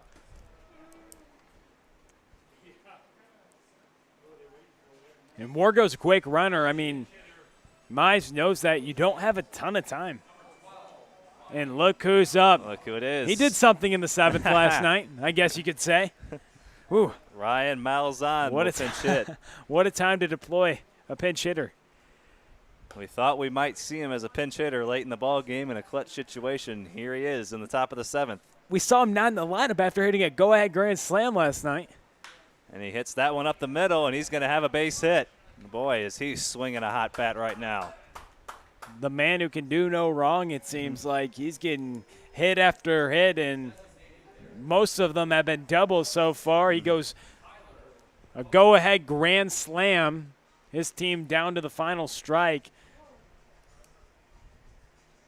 Craziness. Down by 3 runs, and he puts them ahead, and now getting on base, he could be the potential run that could tie this ball game. He completed the rally last night, trying to start one here today. He's the tying run on base after the base hit. He's hitting over 400 on the summer. Swinging one of the hotter bats in the league. And this guy can leave the yard. Fogarty. Mr. Tyler Fogarty in a 1-1 count. We've already seen him do it so far this summer. And now with Parks as a pitcher, you've got to be careful. You got to keep the ball down, work the corners. As you know, a home run, your team is now behind as a go-ahead run is on the plate. Now a 3-ball, 1-strike count. And you know what inning it is, don't you?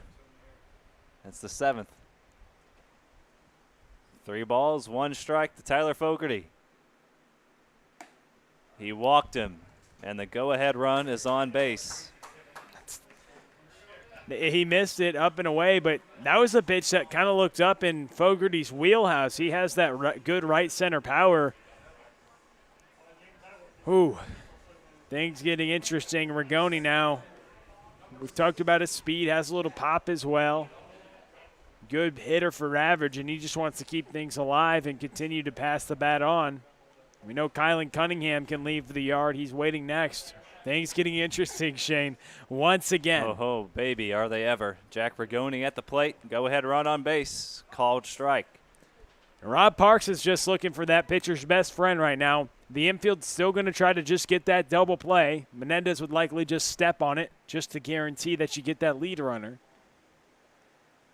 And that's hit the second. They're going to have to hurry. 4, 6, and they won't get the 3. No chance to turn 2 on Rigoni.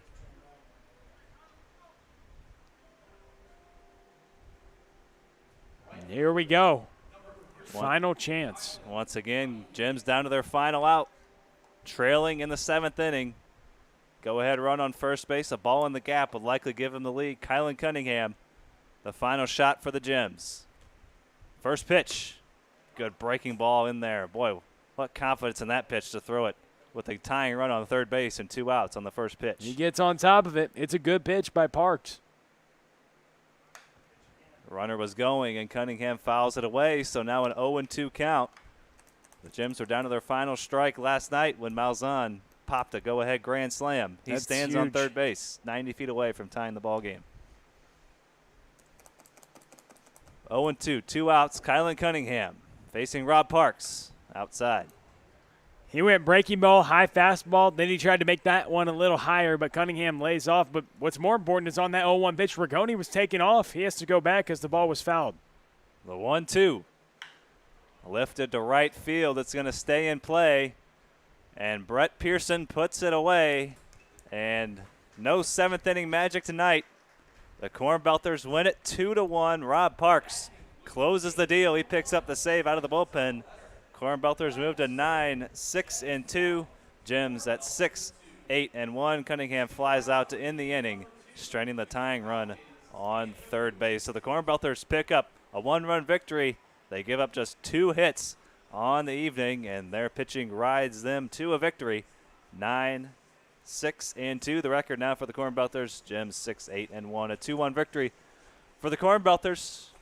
The nightcap coming up soon. We'll have Falcons and Hoots very shortly here on Car Shield Collegiate League TV. A 2-1 victory for the Cornbelters.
Let's play 3 today. That's what we're going to do. The Falcons and the Hoots getting ready here at CarShield Field for the third matchup of the evening. It's 7:20 p.m. on a beautiful Monday evening. Shane Holsey, Will Connerly, and Charlie Bornoff here with you at CarShield Field.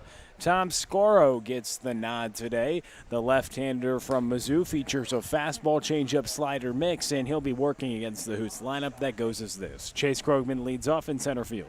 Batting second is Evan Martin, the left fielder. Nick Neville, the shortstop, in 3-hole. Andrew Keck, the cleanup hitter in right field. Interesting move there for the catcher. Matt Dunham, the first baseman, had a couple home runs the past couple nights. What is he going to do here?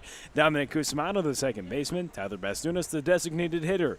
Ty Stouse, the catcher, and to round out the lineup, Matt Staker, the Gold Glove third baseman.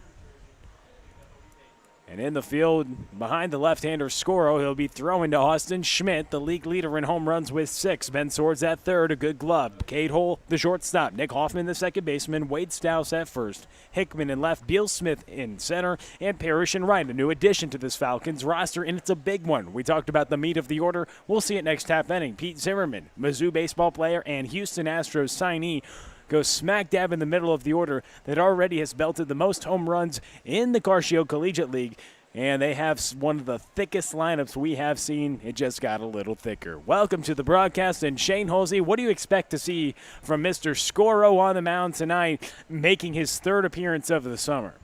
Well, what we've seen so far is his excellent command of the strike zone. This guy's not going to throw a lot of balls. He's not going to issue a lot of free passes. He's going to work on the corners. That fastball has some running action to it. He's got a good mix of 3 different pitches that he's going to use in any count.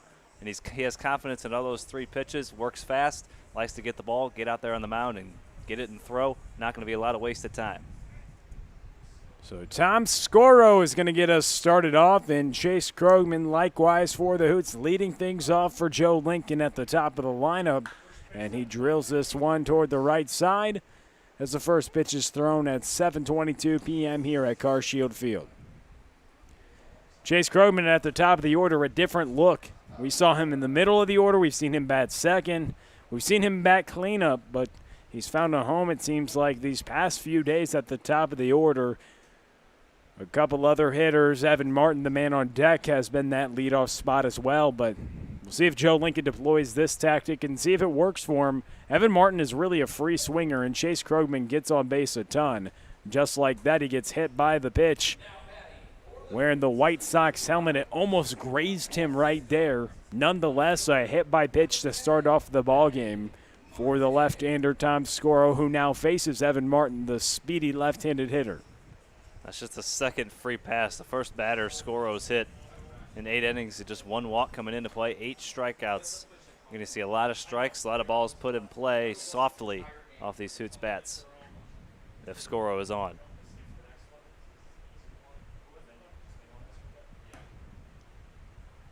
That pitch misses, and Scoro, a redshirt junior this past season from Minnesota, was born in St. Louis Park, Minnesota. Now pitching here in the St. Louis area in the CarShield League. A 4-6 fielder's choice, and Evan Martin reaches first base. No shot you're going to turn 2 with Martin on a ball hit like that into the hole, but Hoffman, he's a slick fielder out there at second base. He's usually going to make the right decision, and he tried to get the lead runner. He did. It was even going to be close at first whether he could get Martin by himself, but he makes sure he gets an out, gets the lead runner, and keeps that runner out of scoring position. The left-hander ranked number 14 in the class of 2016, and the number 2 left-handed pitcher in Minnesota according to Perfect Game in 2016.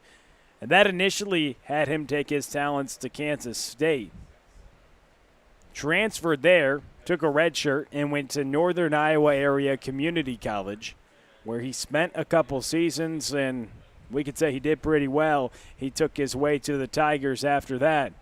And in 2020, in his redshirt junior campaign, he appeared in 2 games out of the Tigers' bullpen in the shortened season and didn't allow any earned runs over 1 2/3 innings of work versus Western Illinois on March 6th with a couple strikeouts as well. And in his debut, he's tossed a scoreless frame and had 3 strikeouts As there's a single, Martin knocks Neville over to second, and runners on first and second for the cleanup hitter, Andrew Keck. Again, these two SIU Salukis, if Martin hit into the fielder's choice, but he reached base and Neville just follows him. It seems like they just keep following each other. They just one-up each other, it seems like, as the game goes on. And Scoro, just a couple games out of the pen for the Tigers, but the Division I SEC left-hander. Left-handed batters were just 1 for 7 against him. Overall, they just had a 182 batting average against him. He's tough against left-handed hitters. Facing Keck right here, the powerful right-hander. And a 0-1 count with 1 out.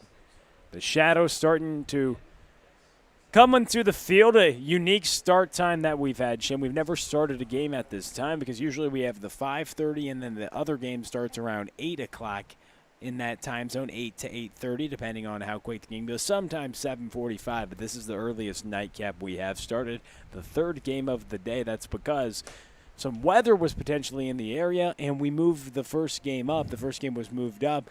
No weather happened, but hey, we're still starting a little earlier for you folks, so a little earlier evening for you guys watching at home or coming out to the ballpark. It's going to be a fun one here in the nightcap with the Hoots and the Falcons. The Falcons, one of the hottest teams in the league, and they're only getting better, adding Pete Zimmerman to their lineup, the Astros signee and Mizzou's standout. We talk about a lot of Mizzou players in this league. Well, he's a former Mizzou Tiger who tore it up in the SEC as that ball has popped up, and Matt Dunham now comes to the plate with 2 outs and 2 on. And we talked about last night the Hoots adding John Hurright as if they needed any more pitching. Well, as if the Falcons needed any more offense, adding Pete Zimmerman. The rich get richer, it seems like, here in the Car Shield Collegiate League. The Hoots add an electric arm of John Hurright to their bullpen, who has almost a 4 strikeout to walk ratio as a staff. It's in the upper 3s, and then also an ERA as a team around 2.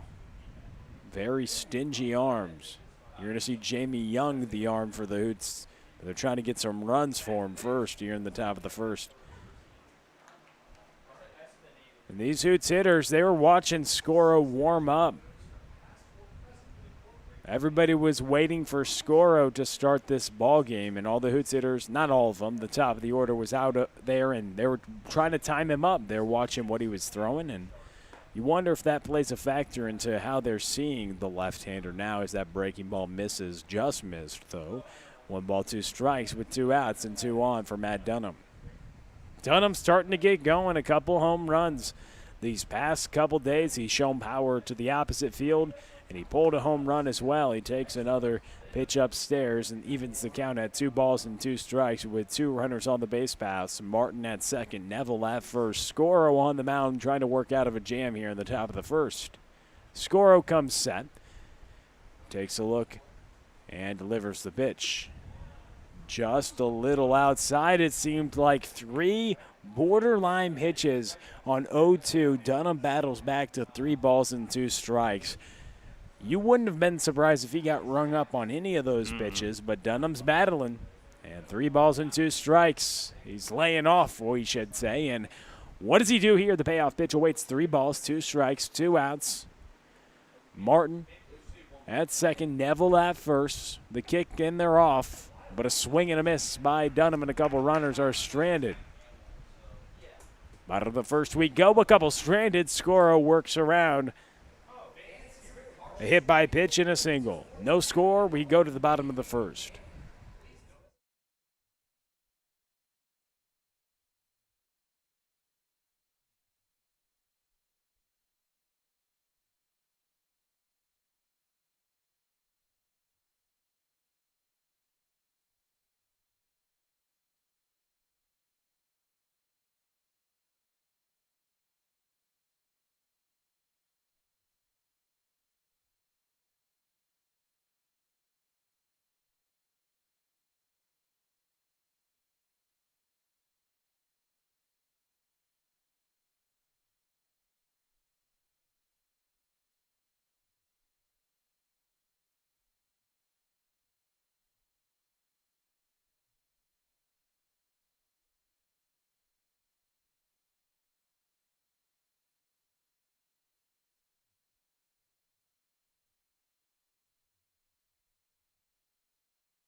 Jamie Young gets the nod for Joe Lincoln's Hoots pitching staff. It's a tall task to be a Hoots starting pitcher. Man, have they been so good this summer.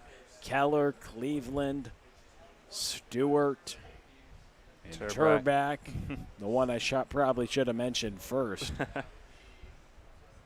They've all been electric, but he gets the nod here. Can he continue the great starting pitching? An ERA for a staff right around 2.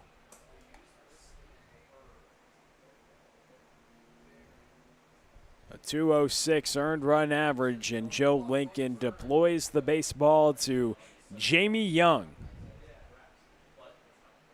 Originally from Australia, he's taken his talents to Maryville. A two-way player, getting the nod on the mound. We've seen him out there a few times this summer. We've also seen him hit a home run. Ahead, 0-2 in the count to Beal Smith.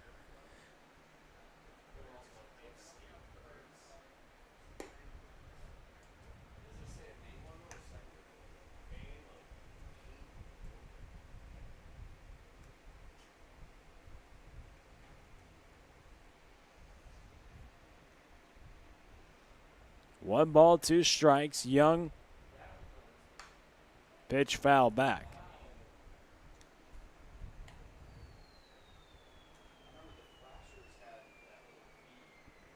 One ball, 2 strikes.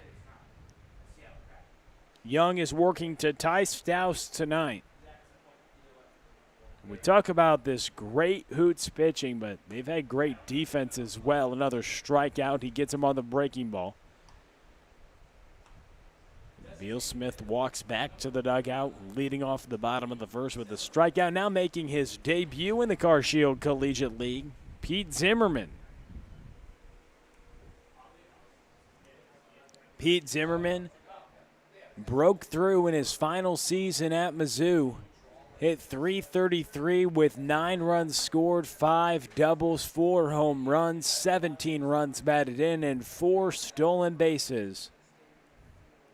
An MLB free agent signing with the Houston Astros. He signed on June 14th. So just over a month ago he did, but with the cancellation of the minor league season, he's found a home for the time being in the Car Shield Collegiate League. He's cleared. He's ready to play. He's ready to go.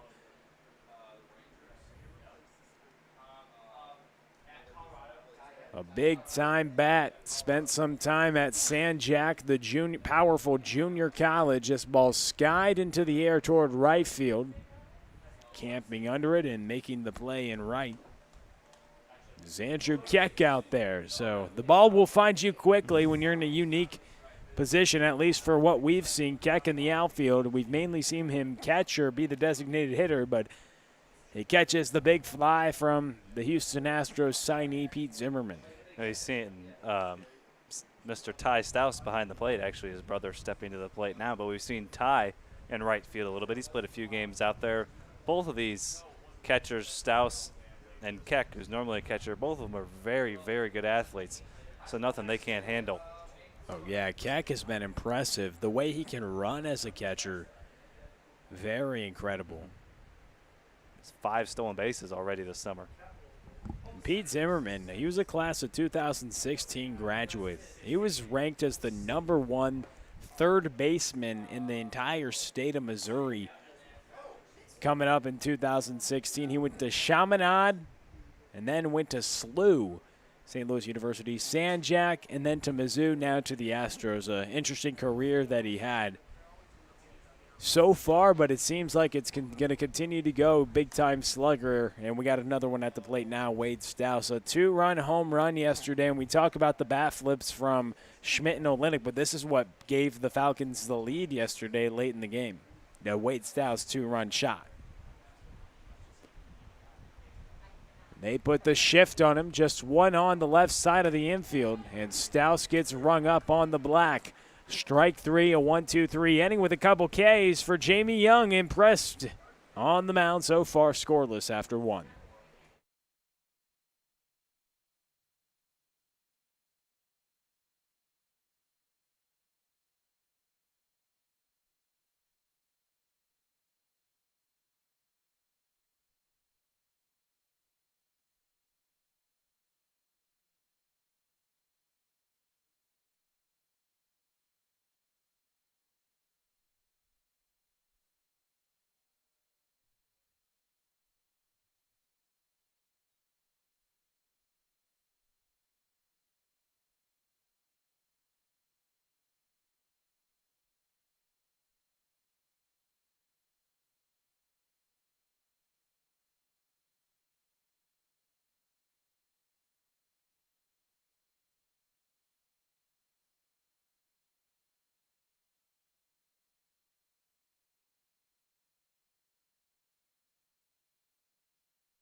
This inning brought to you by Interco Recycling. Interco's been recycling non-ferrous industrial metals, batteries, computers, and electronics since 1996.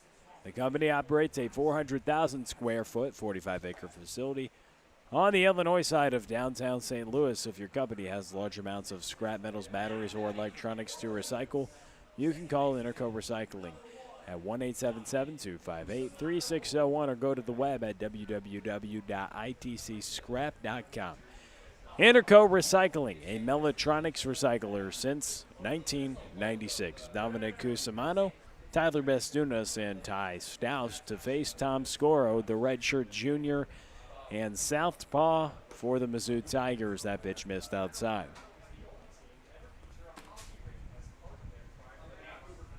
Medicine Lake, Minnesota is his hometown.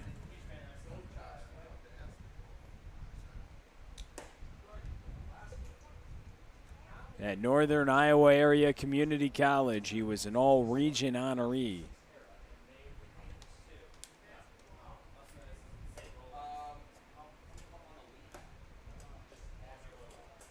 Struck out 86 in 55 2/3 innings in his redshirt freshman campaign at Northern Iowa Area Community College in 2018. He spent 2019 there as well, and then took his talents to Mizzou. Originally signed at Kansas State, but took a redshirt, an NCAA redshirt in his first campaign in Manhattan, Kansas at Kansas State.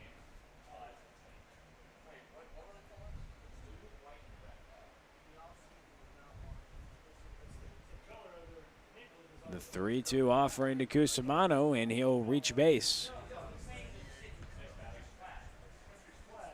A little rainbow out there in right center field. Just barely see that, but Shane, you mentioned that. You see that one out there in little right, left center. What does that mean to you? It could mean anything. It could mean whatever you want it to mean. What does it mean to you, though? Maybe there's a pot of gold waiting for the Hoots this inning. Oh, man. We shall see. The leadoff walk always helps. We know those usually score. Most of the time, we'll see if it happens here. Scoro falls behind after issuing the leadoff walk to Dominic Cusimano to Tyler Bastunas, the designated hitter, here in the top of the second inning. That's grounded left side. What a play by Hole. He lays out, throws it across the diamond, and makes a highlight reel play. He dives. It looks like it was a sure single, but not today. A full-out dive on the turf, and fires it across the diamond for an out. Wow. You know what we say after we see a play like that? Da-na-na, na-na-na.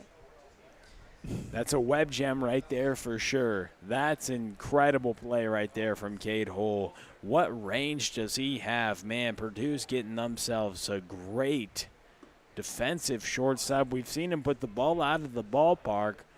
The SLU graduate, man, flashed the leather for us one time. That was a play and a half right there. And a big-time play as it changes the trajectory of the inning. You don't have runners on first and second and nobody out.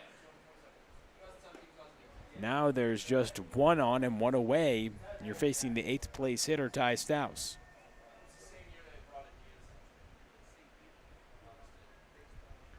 That's some play right there from Cade Hole, man. Steal a hit, why don't you? He takes the hit right away from Tyler Bastunas. That breaking ball misses low. Scoro lethal against left-handed hitters.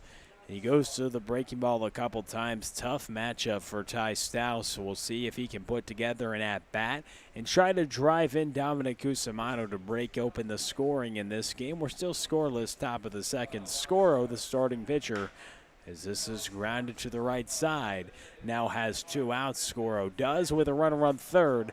Here in the top of the second, no score thus far. The 9th place hitter from Webster University,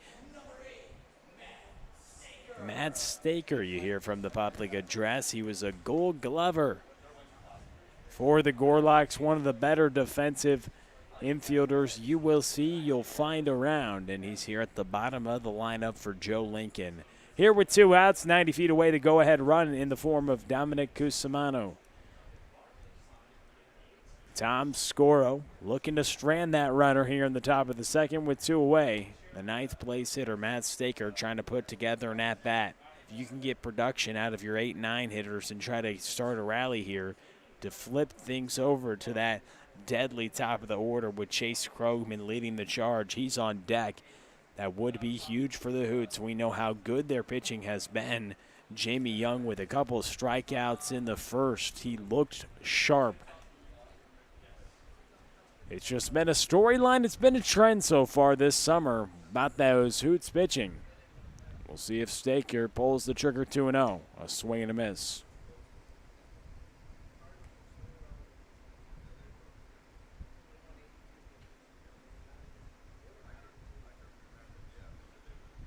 So 2 balls, 1 strike, 2 outs, runner on third base. Scoro comes second. It's the sign from Schmidt, the pitch. Taken on the outside corner for a strike. Not the pitch that Staker was looking for in a 2-1 count. He did get the fastball. You wonder what he was sitting on in that count. But he went outside. Staker probably looking for something inside in his wheelhouse with a count 2-2. The pitch. And he gets rung up. Scoro battles back, strikes out Staker, strands Cusimano, and we're scoreless through 1.5. To the bottom of the second, we go no score.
Three, four, 5, 6 due up here.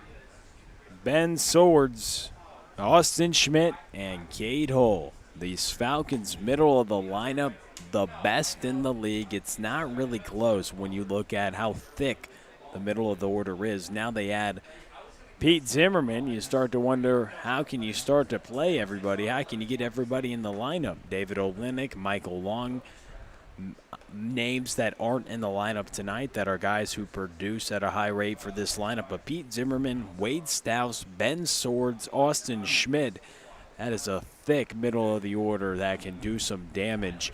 The cleanup hitter, Ben Swords, no exception to that. We know he can leave the yard. He's shown us that, but has a big-time bat. He just puts together great at-bats, and how happy is he now he sees that Pete Zimmerman and Wade Stouse sitting in front of him, that he's going to come up with a lot of runners on base, it seems like, or maybe not, as both of them have so much power, but he gets rung up right there on the breaking ball from Jamie Young, who has gone 4 up, 4 down to start off this ball game.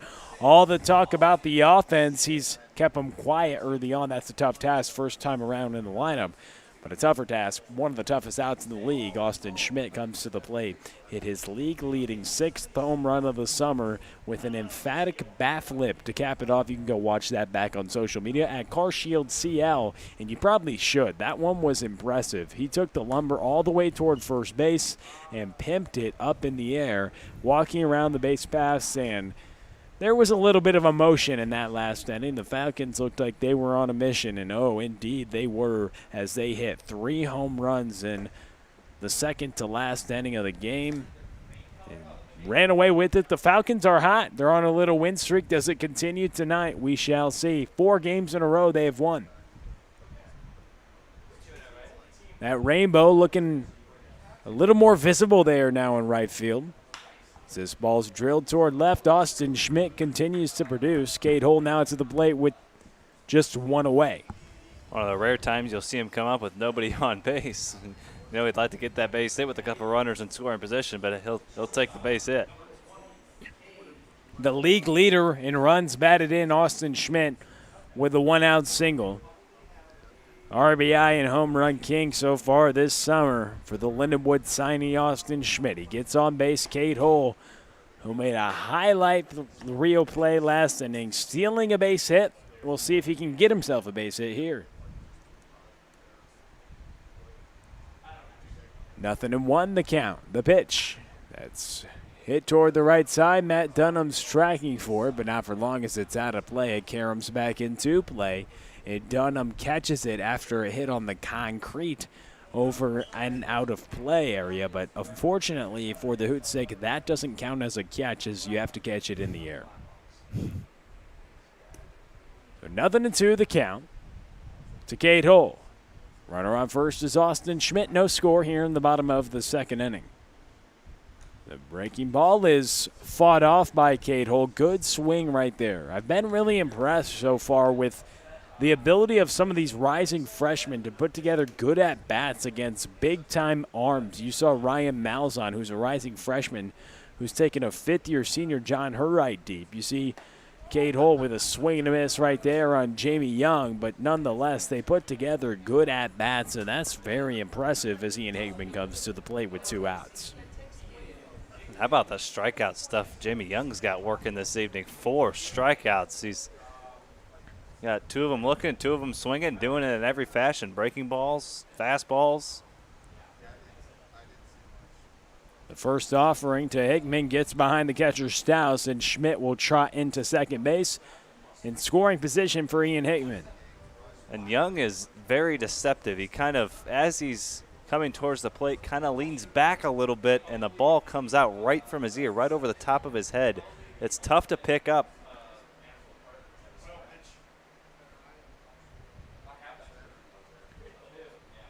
You mentioned the strikeout stuff.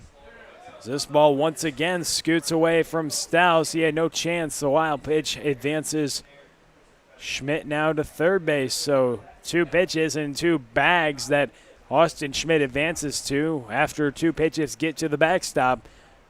A couple bad misses now moves Austin Schmidt 1 more of those, and he'll come and score as he's now on third base 90 feet away for the go-ahead run for the Falcons in the bottom of the second. That does get away, and back-to-back-to-back pitches get to the backstop, and Austin Schmidt motors around the base pass, station to station to station, not in the way that you typically see an offense produce a run, but you'll take it when you can. Austin Schmidt comes around to score after 3 consecutive pitches to go to the backstop, and now it's a 3-0 count. And you can't be giving away, I was about to say, you can't be giving away free base runners. You really can't be giving away free runs when you're facing this Falcons team. They're so hard to come back against because they just keep adding and adding and adding more. Not sure what happened. That at bat with Young just spiked 4 straight pitches. Yeah, no pitch. Uncharacteristic. No pitch was competitive there from Young. He didn't give a chance for Hickman to compete in the at bat. But now that brings up Colin Parrish, the right fielder today. So a 2-out walk. With 2 outs, 3 straight spiked fastballs get behind the catcher Stouse. And Austin Schmidt, after 3 consecutive wild pitches, comes around to score from first base, advancing a base each time on the pitch that goes to the backstop. And another ball thrown, now 5 straight from the right-hander. The pitch. He gets back in the zone. Good thing to see. A ball and a strike with 2 outs. Jamie Young, the strikeout stuff has been there. 4 strikeouts tonight. He's been impressive. He lost the control a little bit with Hickman, but can he get back in the zone in the crucial 1-1? He does. It's chopped up the middle. Neville's going to have to be quick. In the glove, gets rid of it, fires it across the diamond, but safe. Oh, that was a close play there at first.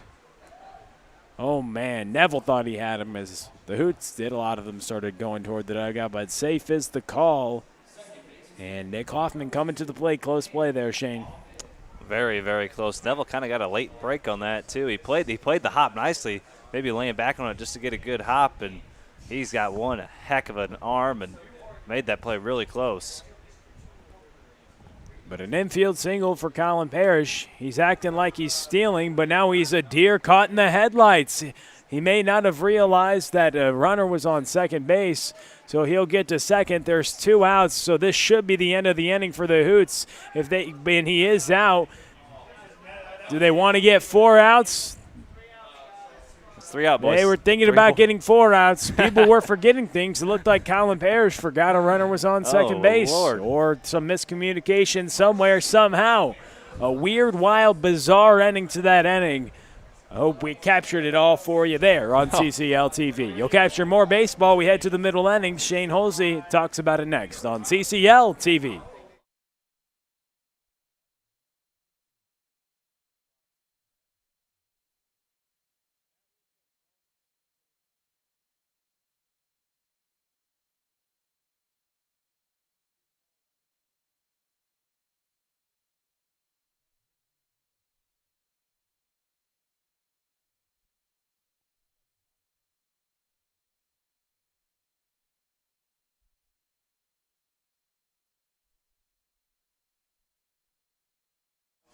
Reminder, this inning, as always, brought to you by our friends at Interco. Interco Recycling has been recycling non-ferrous industrial metals, batteries, computers, and electronics since way back in 1996. The company operates a 400,000 square foot, 45-acre facility on the Illinois side of downtown St. Louis. So if your company has large amounts of scrap metals, batteries, computers, or electronics in need of recycling, give Interco a call, 1-877-258-3601.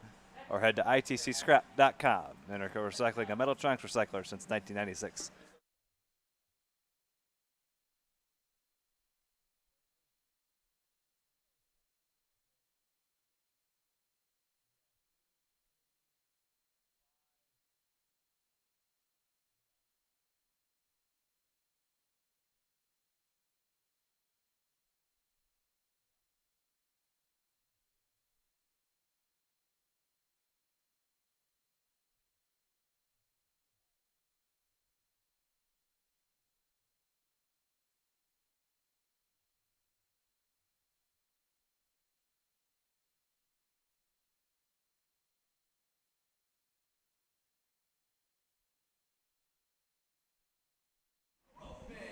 Boy, a weird way to end the second inning. Colin Parrish, the caught stealing score at 2-3-5.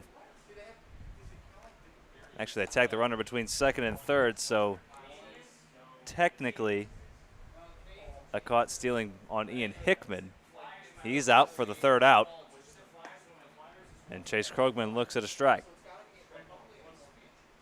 1 ball, 1 strike to the leadoff hitter, Chase Krogman, top of the Hoots order. Krogman, Neville, or Krogman Martin, then Neville. 1, 2, 3. Krogman was hit by a pitch on top of the helmet to lead off the ball game and was subsequently retired on a fielder's choice. You can probably see it out in right center, just over the right center field bullpen near that light tower. That rainbow is pretty prominent. You can only see about it's getting brighter and brighter. It keeps getting brighter the last couple innings. What does that mean? Our broadcast mission is to find out the meaning of that rainbow there and right. I guess we'll find out sooner rather than later as Krogman works a leadoff walk. Leadoff walk could mean something special for the Hoots. But leading off against Krogman, he hit by the pitch to lead off the top of the first and now the top of the third, a leadoff walk. His third free pass, kind of uncharacteristic for the lefty who has a really good feel for the strike zone. I might have jinxed him by saying you're not going to see a lot of balls, a lot of free passes. He's walked 3 and hit a man. Why do you do it? These guys hate you now. Hasn't resulted in any runs just yet. No score as we play here in the top of the third. But with the top of this Hoots order, very dangerous. And his breaking ball is so lethal to lefties. He kind of favors it, and Krogman gets credit for working that walk for sure. Just some fastballs are coming way out the zone like that, and they're missing, as a lefty, missing arm side, it feels like sometimes you're throwing across your body almost, and you can't get your mechanics in sync. 1 ball, 1 strike, 1-0 Falcons. And Martin chops that one slowly up the third base line. Scoro's going to take it, an awkward throw, and now Krogman's going to try for third, and he's caught in a pickle. Hull's going to run him back, and now Hoffman will slap the tag on him. That's a tough play right there. It looked like Scoro could have slipped almost right there at first, coming down as a left-hander. It's tough to get the ball down the third base foul line. He goes and gets it, doesn't have a shot at first as it kind of worked at the swinging bunt. Martin is so quick, he can get a base hit bunt with how quick he is. And in effect, he gets on base and gets a single out of that. You'll take it when you can, those infield chopped swinging bunt singles. Nonetheless, Shane, Krogman getting caught in the rundown, that's a huge out. Now you don't have runners on the corners and nobody out. So a runner on base now, 1 away for Evan Martin. For Nick Neville, rather, scored an infield single for Evan Martin. Hey, somehow. It's a line drive in the scorebooks, as you would say, Shane. There you go. You look in the scorebook the next morning. Or in the old days, that you just say, look in the paper the next morning. It looks like a line drive base hit. You wouldn't know any better. In the old days, they would say if you're scoring at home. So, hey, folks, if you're scoring at home. Nowadays, we score on Game Changer on our smartphones. But, hey, still, if you are doing the score at home, let us know. And wherever your home is, let us know. I want to mention that our viewership from states, we have almost 50% of people out of the state, and we want to see how many states are actually represented. So if you haven't shot us a message yet, let us know what state you're watching from. We want to see how many states we can cover in the CCL. That'd be cool to find out. That's chopped to the right side. Hoffman, no shot at second. He's going to take the easy one at first. Martin up to second. Ground out for Nick Neville. He's 1 for 2.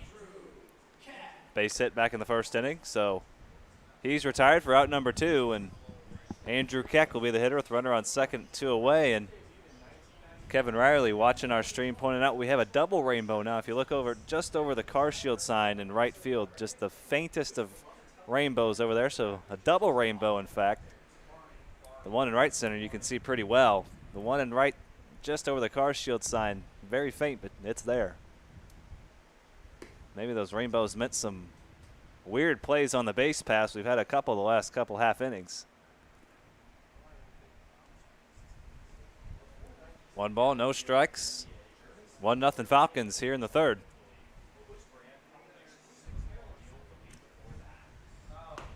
And there's a strike to Andrew Keck. 1 ball, 1 strike. An opportunity for Keck here to come through. A big pitch to see if he can get a fastball. With 2 out RBI calling his name. He's got one waiting out at second. Pretty much any base hit's going to score Martin. Fantastic speed. And Scoro knows, though, he's going with the breaking stuff. He's careful with Keck. Keck is one of the best fastball hitters in this league.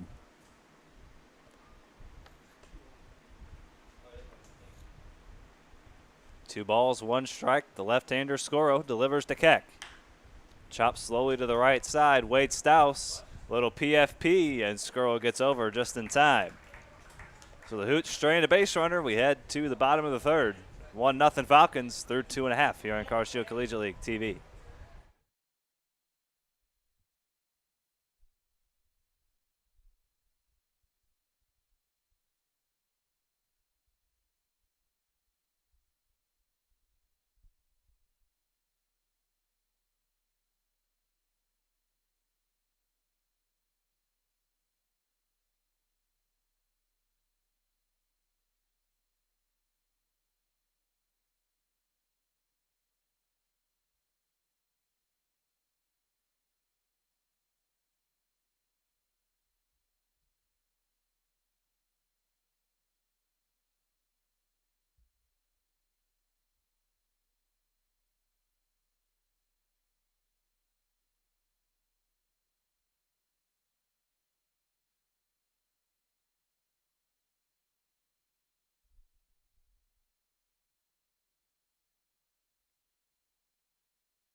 Through 2.5, 1-0 Falcons. They come to bat, leading by 1 run.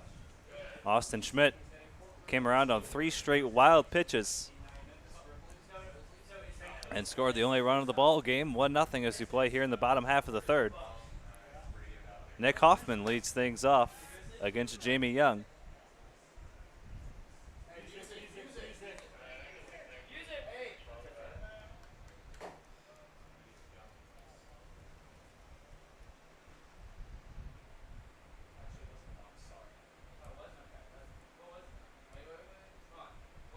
No balls, 1 strike to Nick Hoffman. The 0-1 coming from Jamie Young. Outside corner. Not sure what happened that one at bat against Ian Hickman.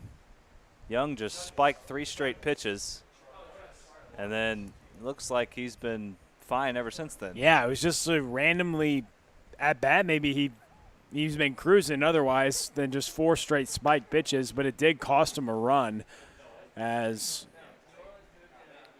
Austin Schmidt was at first, and on each wild pitch he advanced to base and scored. But other than that, he's really been locked in.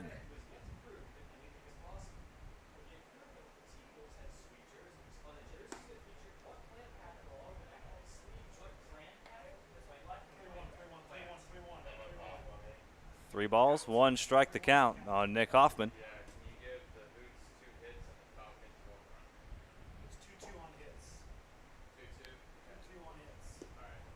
Nick Hoffman works the leadoff walk, so Hoffman is on base to lead off the bottom of the third. And that turns things over to the top of the order. And the Evansville ace, Troy Bealsmith, will step in with a runner on first base and nobody out. Falcons looking to add on some more here in the bottom of the third. No runs, 2 hits, no errors so far for the Hoots. 1 run, 2 errors. 1 run, 2 hits, no errors for the Falcons.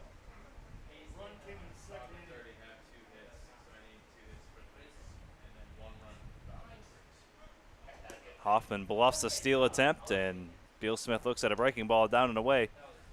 Bealsmith struck out swinging against Jamie Young. He's the first batter he faced back in the bottom of the first. Top of the order, Troy Bealsmith, a mainstay for the Evansville Aces.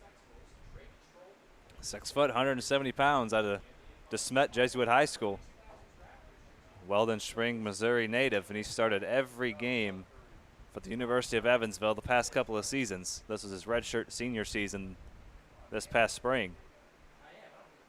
All MVC second team as a redshirt sophomore, 2018. Led the team at hitting, slugging, home runs, and doubles.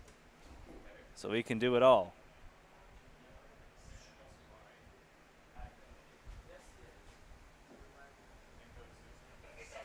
So now 3 balls, no strikes, and the command's starting to abandon Jamie Young. It's been a weird outing for Young. He's got the strikeout stuff working, but it just seems like random hitters, he's just losing the command. That'll happen sometimes, but uncharacteristic of Mr. Young, at least from the good stuff he's shown tonight. Yeah, it's a give and a take, and a lot of pitchers deal with that, and it's a batter-to-batter thing of what you're going to get. But he has an opportunity to erase that. If he can get back into this count. He's only surrendered, Shane, 2 free passes, but the misses are just interesting because he's been so competitive in the zone other than that. It's not like he's nibbling and then losing a guy.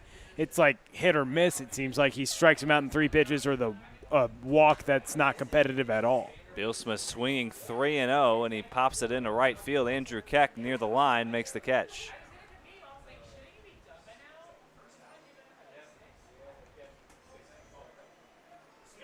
So 1 away here in the bottom of the third. And now Pete Zimmerman will get his second shot at it. He flew out to right field in his first at-bat. The Houston Astros signee about a month and a half ago on June 14th, signed as a free agent. There goes Hoffman for second. Stouse couldn't get it out of his glove, and a stolen base for Hoffman. Brought to you by the O'Fallon Family YMCA, the Y for youth development and healthy living. Social responsibility, so that erases the double play possibility. It was a called strike on Zimmerman. No balls, 1 strike. Hoffman on base after a leadoff walk. And then the fly up by Beal Smith.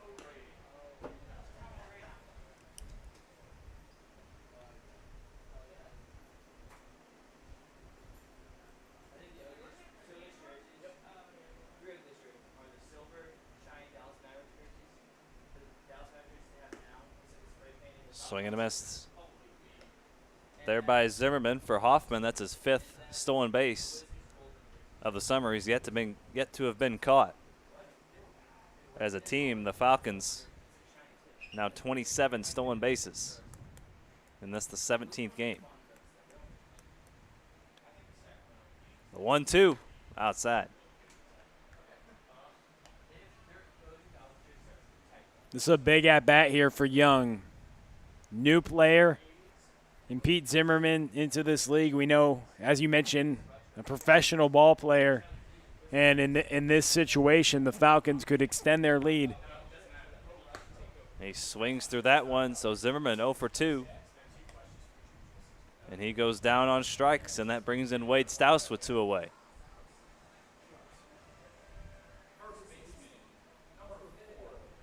And remember when these Falcons and Hoots played not too long ago, these two brothers at the plate now had shared an interesting moment. Wade Stouse fouled a pitch off his brother behind the plate, right where you don't want to take it. And then a couple pitches later, Wade Stouse said sayonara to a baseball well over the right field wall.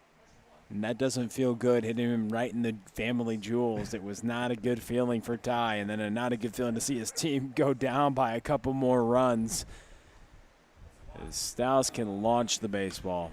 He launches that one into the air, but it's going to stay on the infield. And Neville calls off everyone, makes the catch. So the Falcons strand a runner. We head to the top of the 4th. Just 1 run so far on the scoreboard. 1-0, Falcons on top as we head to the 4th.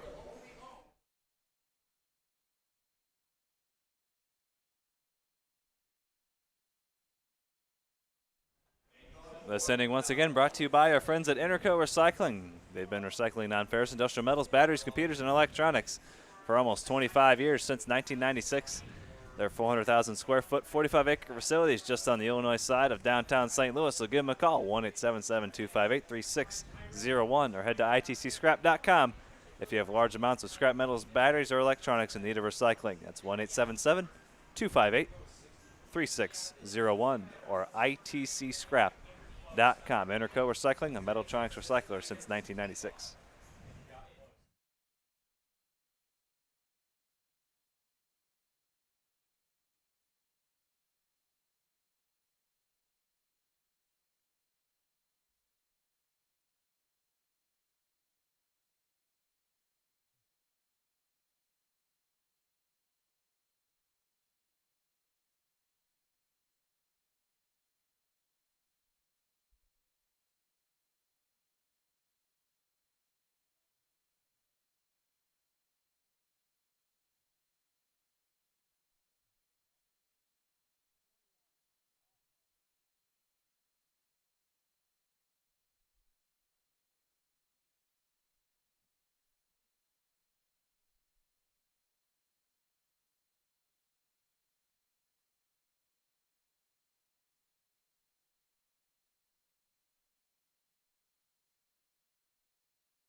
Through 3 complete innings here in the nightcap, 1-0 Falcons. Matt Dunham leads things off in the 4th for the Hoots, 5, 6, and 7. Dunham, Cusimano, Bastunas, Shane Holsey, Will Connolly, alongside Charlie Bornoff, our producer here this evening and all summer long.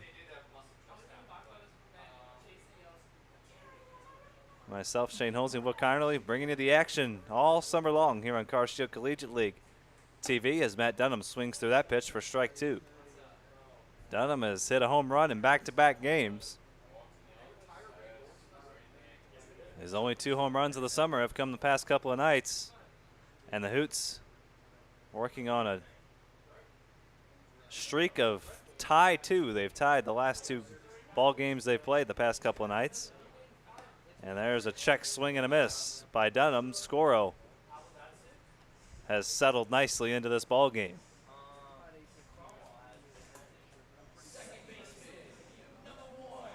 Make that 3 punch outs for Scoro. The strikeout stuff not up to potential, but he's been effective. No runs on the scoreboard for the Hoots. That's the most important part. He's kept the Hoots off the scoreboard, a big old goose egg in that run column. Just a couple of hits.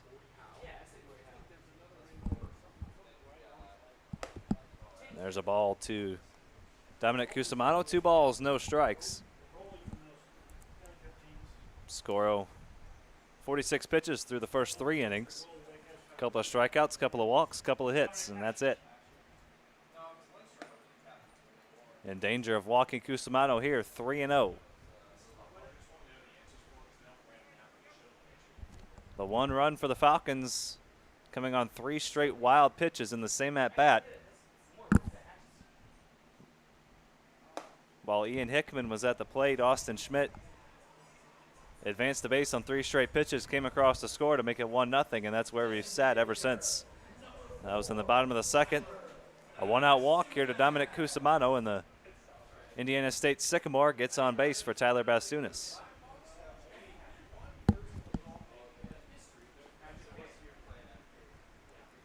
Tyler Bastunas out of SIUE, one of several SIUE Cougars in this Car Shield Collegiate League. Formerly at Timberland High School, Lake St. Louis, Missouri native. 7 for 29 this spring for the Cougars. Does some pitching as well. We've seen him on the mound a few times. It's been a while. Primarily been playing the field as of late, but he did throw 2 2/3 innings for the Cougars this spring. Appeared in 8 ball games for the 8-7 Cougars in their shortened season. As a freshman, 5'9" he stands. And Shane, you wonder how the Hoots feel tonight after back-to-back games where they've tied.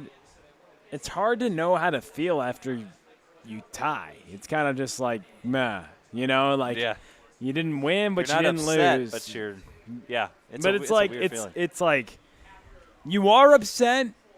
To some extent, I think the Hoots have reason to be upset because they were 1 out away, and they had that game won. And then with Devin Turback, it sucks because he threw the ball so well, but it's kind of a wasted out. That was one of the best pitch games we've seen all summer, and it's a tie. So it's like back-to-back ties, and it's just they're not playing bad, but I wonder how they feel. I wonder if they're all fired up because it's like, okay, we can't do this again. Let's get the offense going, or if they're more –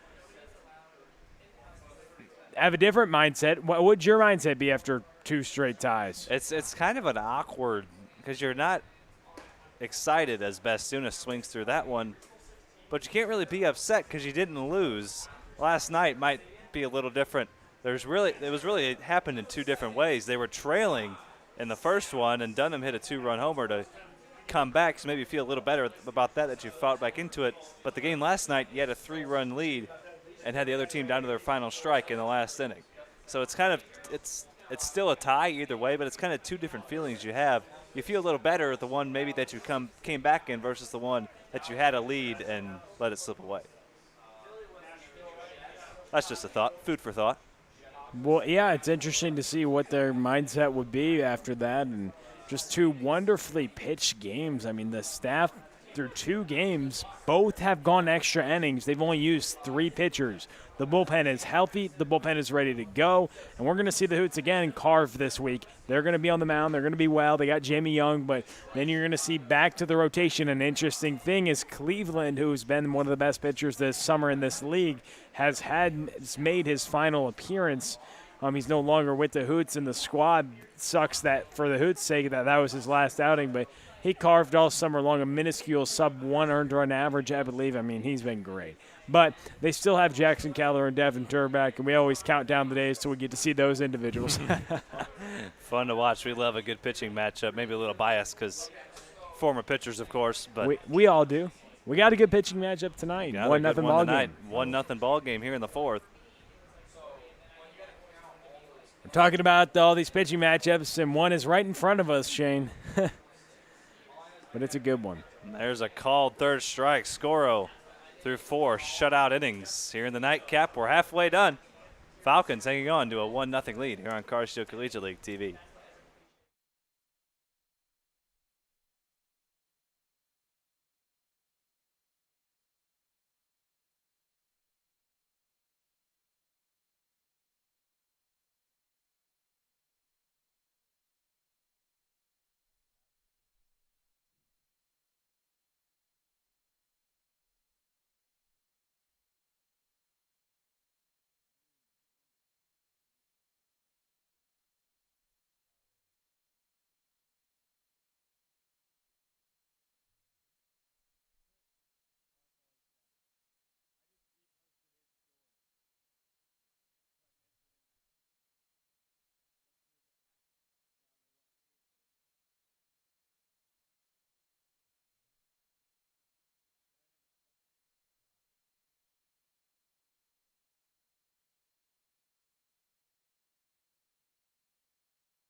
First pitch to Ben Swords. Misses for a ball. Beautiful sky over Car Shield Field.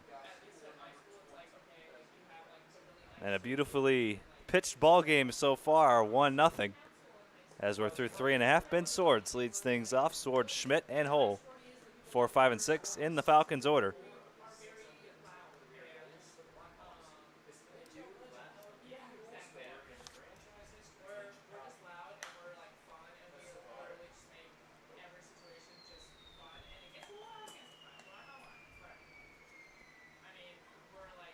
Two balls, one strike to the Webster University Gorlock. Ben Swords, mainstay in their lineup.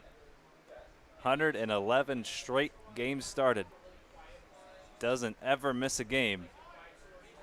And he's a mainstay in this Falcons order, and he's produced.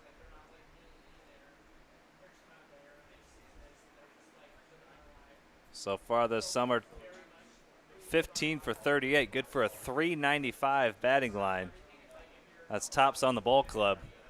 Getting on base 54% of the time. He's drawn 9 walks to go along with those 15 base hits. 4 doubles and a home run. He's driven in 6 runs and he's scored a team high 14.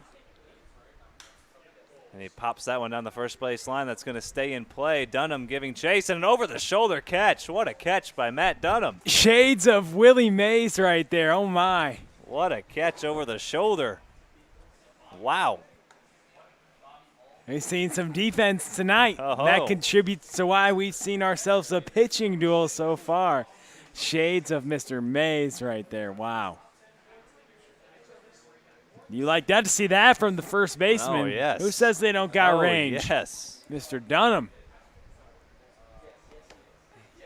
And now Austin Schmidt, who looks at a strike, a breaking ball there from Young. It's been an odd night for Young. He's really pitched well, and it's really just been a couple of batters where the command has abandoned him, but other than that, he's been very, very solid. He's held the Falcons to just one run on just a couple of hits, and there's another strike, another breaking ball.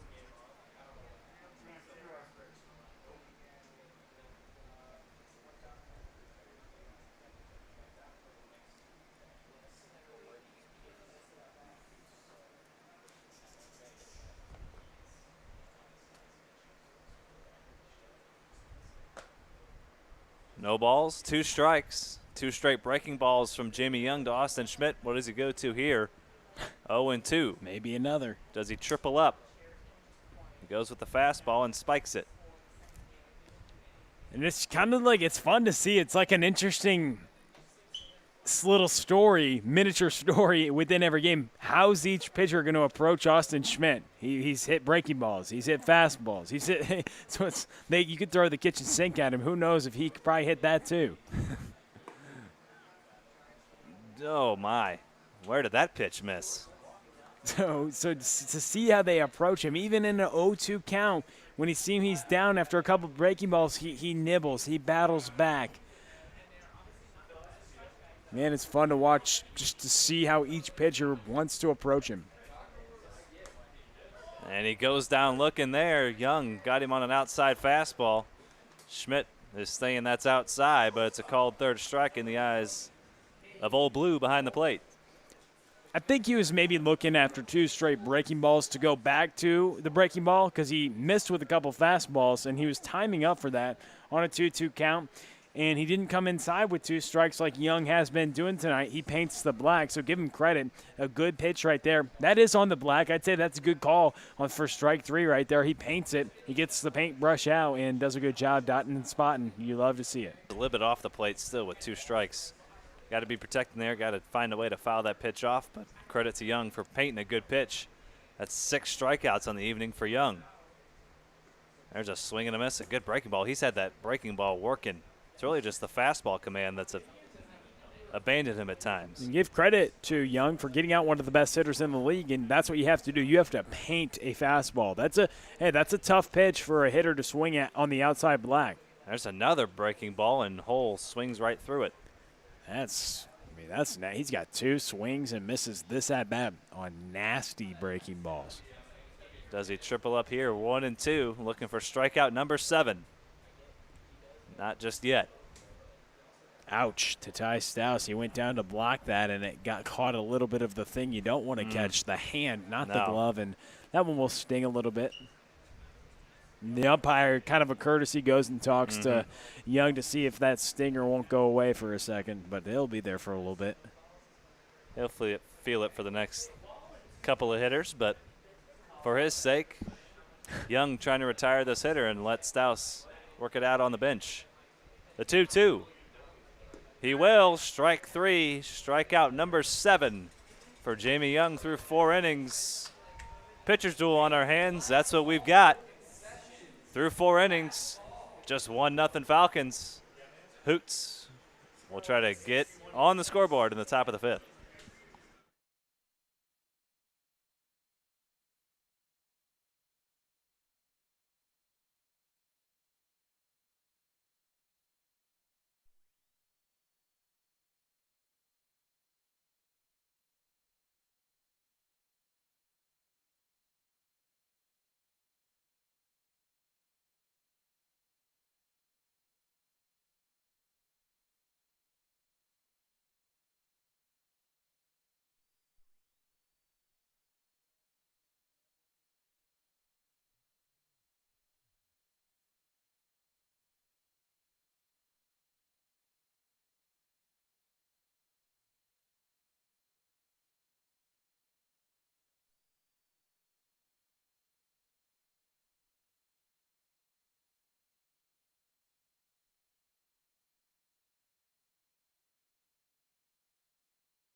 Matt Staker leads things off, the bottom, then the top. 9-1-2 for the Hoots. This inning brought to you by our friends at Interco.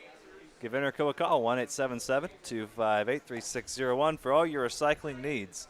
ITCscrap.com, you can find them there as well. Scrap metals, batteries, computers, electronics, they'll recycle it all. So just give Interco a call, 1-877-258-3601, ITCscrap.com. Interco Recycling, a Metaltronics recycler since 1996. Matt Staker, Chase Krogman, and Evan Martin. 9-1-2 for the Hoots as they try to fight their way back. Just a one-run deficit, but Tom Scoro pitching and pitching well here into the fifth inning. No action in the Falcons bullpen. 61 pitches thus far for Tom Scoro. And a breaking ball misses high. 2 hits, 5 strikeouts, 3 walks, but none of them have come around to score.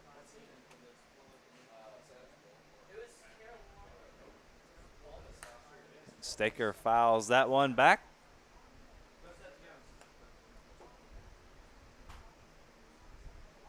Two strike count here to Staker. 2 balls, 2 strikes.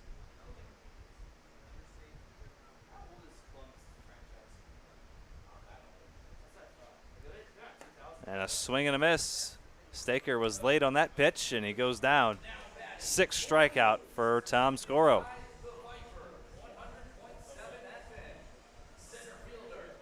Chase Krogman, the top of the order, with 1 away, nobody on.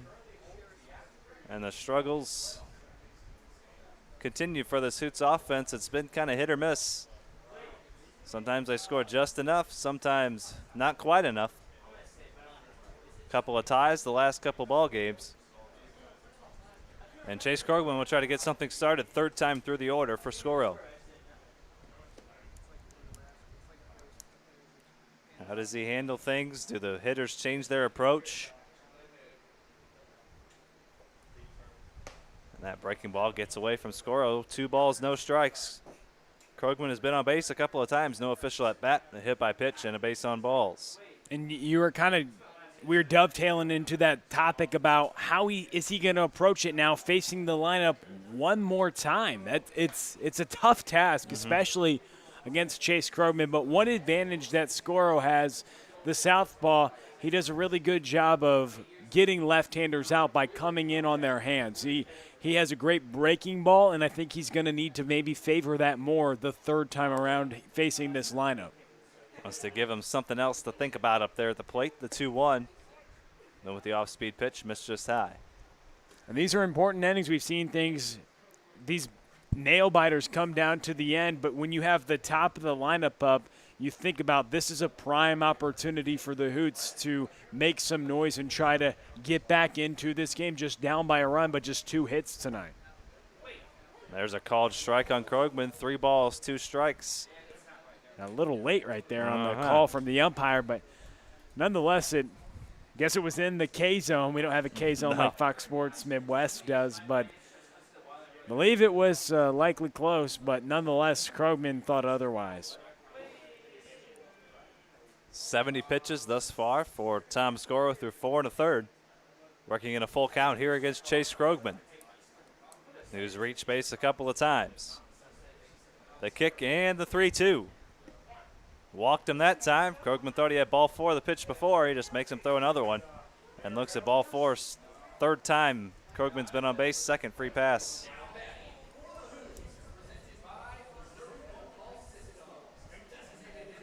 So he represents the tying run on first base, and then a 1-run ball game. You get 1 base runner on. You bring the go-ahead run to the plate. Dangerous 2-3 coming here. Martin and Neville. And then Andrew Keck to follow.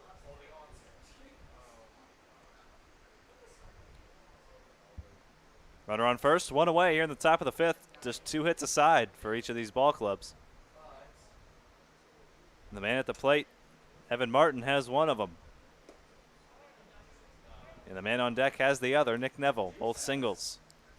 And getting your leadoff hitter on base to start off this inning, things feel like when you get to the top of the fifth, the opportunity here in this nail-biter seems like it's now if they're going to have a shot at this one.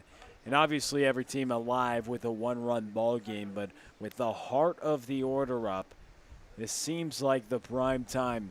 Really interested to see, with no action in the bullpen, how Scoro is going to continue to try to battle through 5 innings tonight. He's up over 70 pitches, no action down there in the pen.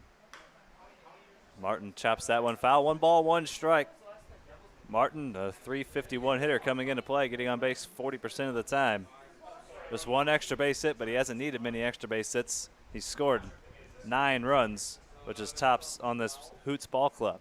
And Scoro gets 3 lefties off the jump in this order: Krogman, Martin, and Neville. So it's tough. It's interesting to see that. And that's ripped into right center, and we have a new leader in the ball game, a 2-run homer for Evan Martin, and the Hoots jump on top 2-1. First home run for Evan Martin. I was talking about the lefty-on-lefty matchup, but it doesn't really matter. Martin sprays that ball to the bullpen. A big-time shot right there. You mentioned new leader, new ball game, and now new action in the bullpen, it looks like, for the Falcons. And now there's going to be some stirring down there in the Falcons' pen. And Mitch Plasmeyer will go have a word with Tom Scoro. This game can turn on one swing of the bat, and it just did. Evan Martin, his first home run, just his 2nd extra base hit out of 14 hits. And how big is that leadoff walk now? The difference in this ball game. Evan Martin, huge hit right there. I mean, he's been good all summer long, hitting the ball to left field. And we know his ability to hit the ball the opposite way, but he got a fastball in his wheelhouse, and he didn't miss the mistake pitch. It was right down Broadway, and he parked it to the bullpen. So now a 2-1 ball game. Hoots jump in front. And now his roommate Nick Neville will try to follow. Normally it's Martin getting on base for Neville, and Neville driving him in, but Martin says, I'll just drive myself in. Nick Neville, every single night he has family watching across the country. A couple in Minnesota tonight, so shout out to Nick Neville and his family members. His papa and grandma watching tonight. He yanks that one foul. So no balls, 2 strikes. 1 away here in the top of the 5th. Hoots all of a sudden with a 2-1 lead. That's just their 3rd hit of the ball game, but it puts them on top. And that's cued down the third base line. Neville was so far out in front of it that he hit it off the end of the bat.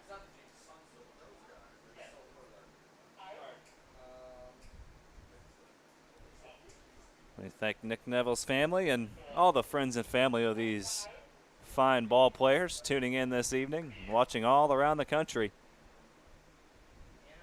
Greatly appreciate all your support. We really couldn't do it without you. We really mean that from the bottom of our hearts. 1 ball, 2 strikes, and that's hit up the middle, and Hoffman, a sliding play, takes away a base hit. Nifty play there. The Maryville second baseman, oh man, he's got the leather there at second. A Gold Glove-esque play, and he has a Gold Glove-esque fielder at second base. He's impressed all summer long. He did it at Maryville as well. Just in 50-plus chances, maybe just made 1 error, I believe. That's it. He's very good with the glove, and pitchers love that at second base. Sure handed up the middle at second base. And now the right fielder, Andrew Keck, a check swing and a ball. Keck, primarily a catcher, but does play some outfield as well. Played some outfield at SEMO, Southeast Missouri State, down in Cape Girardeau. 5 stolen bases this summer. Stole 7 this spring for SEMO.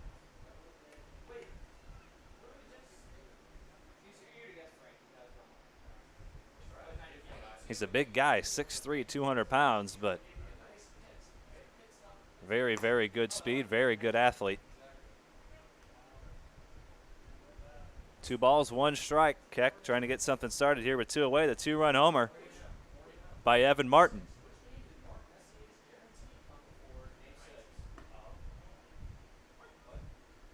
called strike there. 2 balls, 2 strikes. Andrew Keck, the Vianney product, currently in Southeast Missouri State.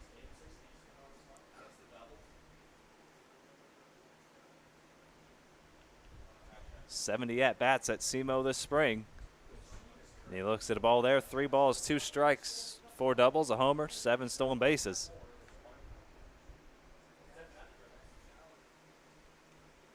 Playing for the SEMO Redhawks of the Ohio Valley Conference. NCAA Division I in Cape Girardeau. 3 balls, 2 strikes. The lefty Scoro delivers. Swing and a miss. 8 strikeouts for Scoro. But he does surrender the lead. The Hoots go on top 2-1 on the 2-run homer by Evan Martin, his first of the summer. And Jamie Young will have a lead as he heads back out there for the 5th. We're through 4 1/2, 2-1 Hoots.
Ian Hickman leads things off against Jamie Young, now working with a 2-1 lead. Hickman, first pitch swinging into foul territory. Can Dunham do it again? He can't get to it. It drops in foul territory.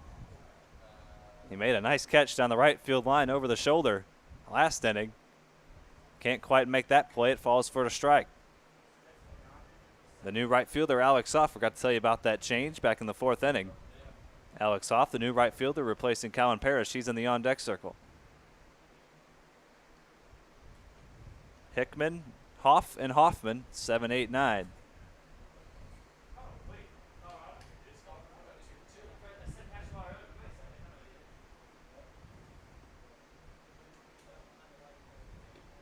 Ian Hickman out of Wright City High School. 3 games for Lewis and Clark Community College. We'll be headed to William Woods, NAIA William Woods University. We'll be playing for the Owls. Outside corner called strike. 1 ball, 2 strikes. Ian Hickman tore up Slava, the St. Louis Amateur Baseball Association, last summer. Hit .444, getting on base at a .545 clip. 1 ball, 2 strikes. Swing and a miss. Young gets him on the breaking ball. Strikeout number 8. Numero ocho for Jamie Young. Locked in. He is locked in. That breaking ball is special. And the Hoots, when we think, who's going to start tonight? They throw out Jamie Young, and he's throwing a gem. Seems like every time a Hoots hurler takes the mound, they're destined for a great game. Likewise for Jamie Young here this evening. Just 2 hits, 1 run, 8 strikeouts. And that breaking ball has been spectacular. He's had it on a string.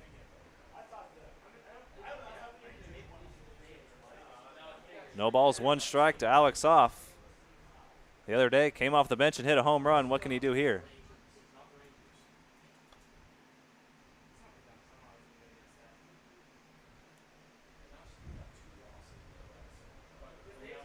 No balls, 2 strikes. Alex Hoff, a couple of Maryville hitters now at the bottom of this order. Hoff and Hoffman. And that breaking ball gets away. As soon as I compliment Young on his breaking ball command, he lets go of one there. See what he comes back to. 1 ball, 2 strikes. Now holding on to a 2-1 lead. Evan Martin, a 2-run homer, puts the Hoots on top. And they hold a 2-1 lead. And a swing and a miss. 4 straight strikeouts for Jamie Young. Number 9 on the evening. You could say he's on a roll. And the reason he's doing it another time through the order, that's the most impressive part about it. They haven't been able to figure him out yet. And predominantly, Shane, he's been a 2-pitch mix, fastball, breaking ball. He hasn't really featured a changeup that much tonight, and he's still mowing through the order. 0 for 8 are the Falcons, the 3rd time through the order. Or 2nd time through the order, rather. So Jamie Young getting the better of him here in the middle innings. Trying to go 5 solid innings. No action down there in the Hoots pen. Just missed a bit low to Nick Hoffman. That'd be 9 in a row he could retire. If he could get right here. Trying to go 1 time through the order without surrendering a base runner. As he gets a called strike on the outside corner. 1 ball, 2 strikes on another breaking ball. Does he double up on it here? 1 ball, 2 strikes. He's got 9 strikeouts. Looking for number 10. The 1-2 from the right-hander. A bit high.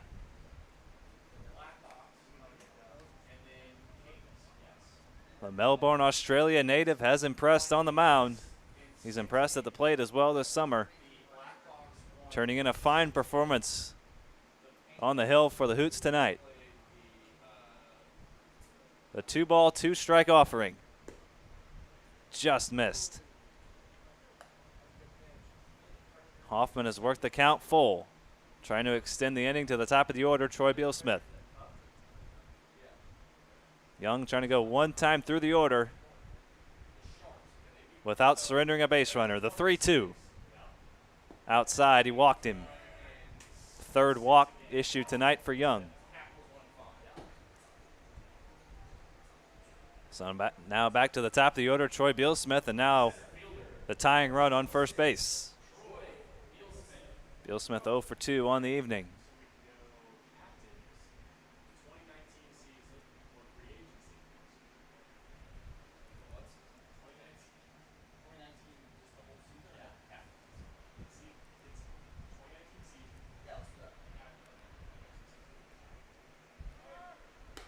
There goes the runner for second. The throw down by Stouse, not in time. Hoffman swipes second base. That pitch missed for a ball.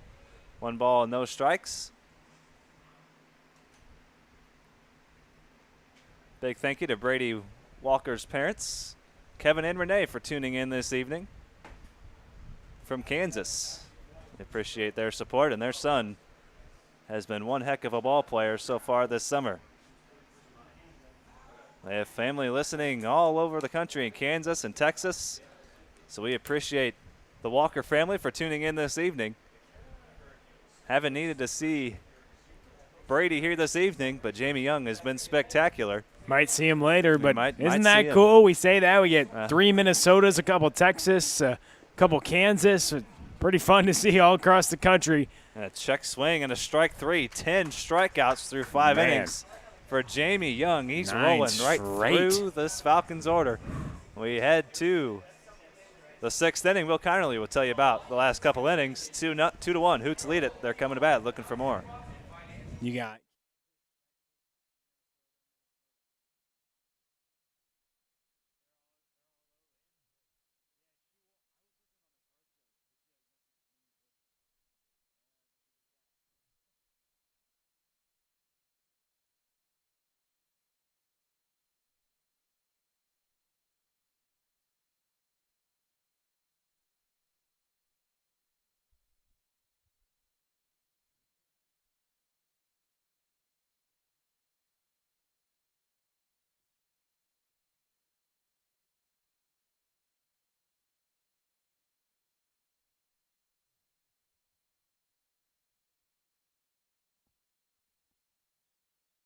This inning brought to you by Interco Recycling. Interco has been recycling non-ferrous industrial metals, batteries, computers, and electronics since 1996. The company operates a 400,000 square foot, 45-acre facility on the Illinois side of downtown St. Louis. So if you or your company has large amounts of scrap metals, batteries, or electronics to recycle, you can just give Interco Recycling a call. 1-877-258-3601. Or you can go to the web at www.itcscrap.com. Interco Recycling, a Melotronics recycler since 1996.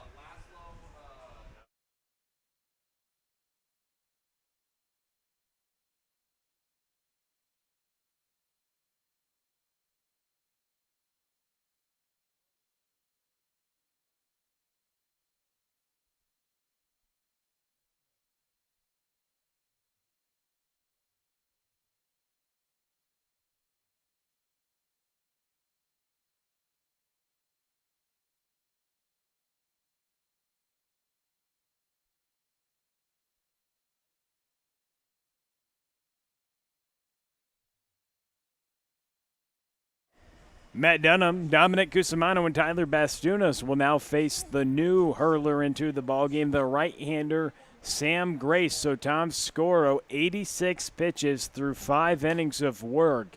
He surrendered 3 hits on 2 earned runs, had 7 strikeouts compared to 4 walks, and really the only blemish you talk about is that home run that he surrendered, Shane, as he works and gives the ball off to the right-hander from Middlebury, Sam Grace.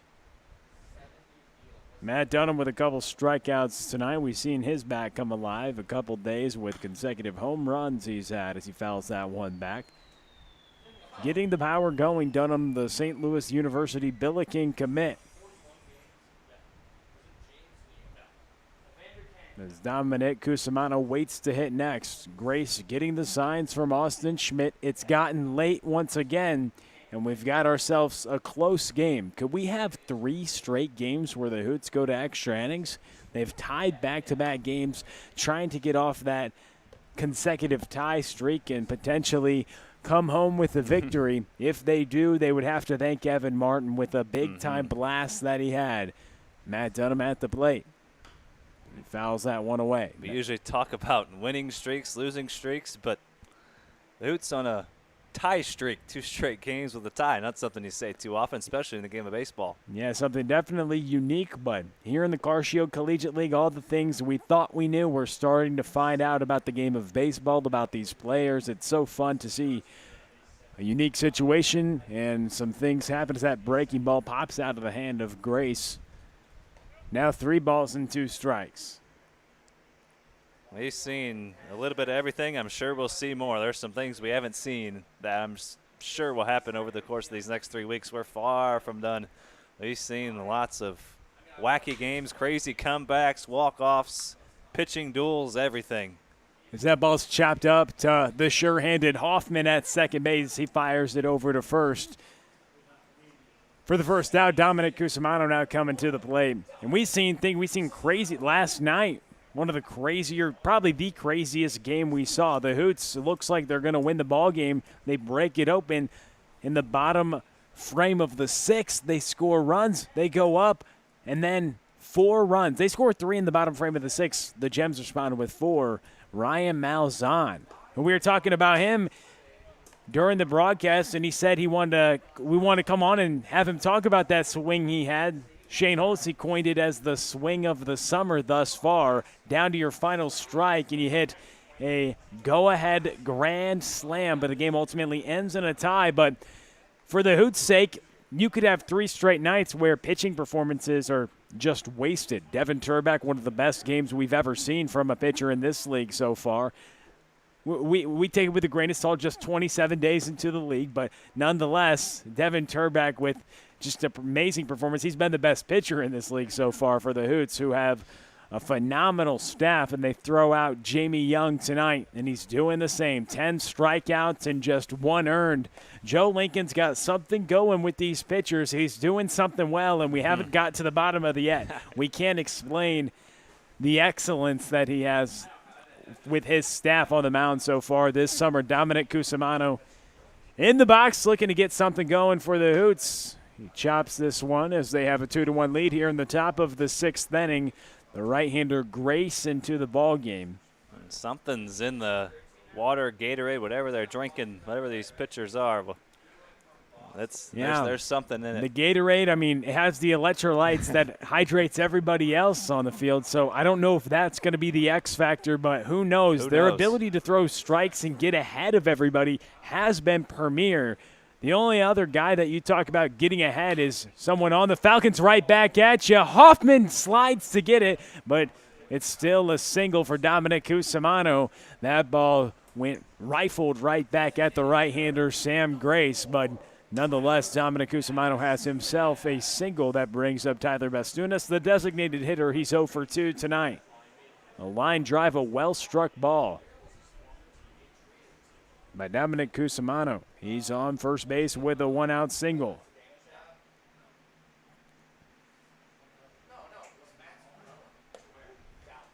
And Shane, I believe you found the X factor. When we look at pitching statistics, we've talked about the lofty strikeout to walk ratio. We've talked about how much they get ahead. Their first pitch strike rate is 56%, which is pretty solid. But their overall strike rate is a team 63%.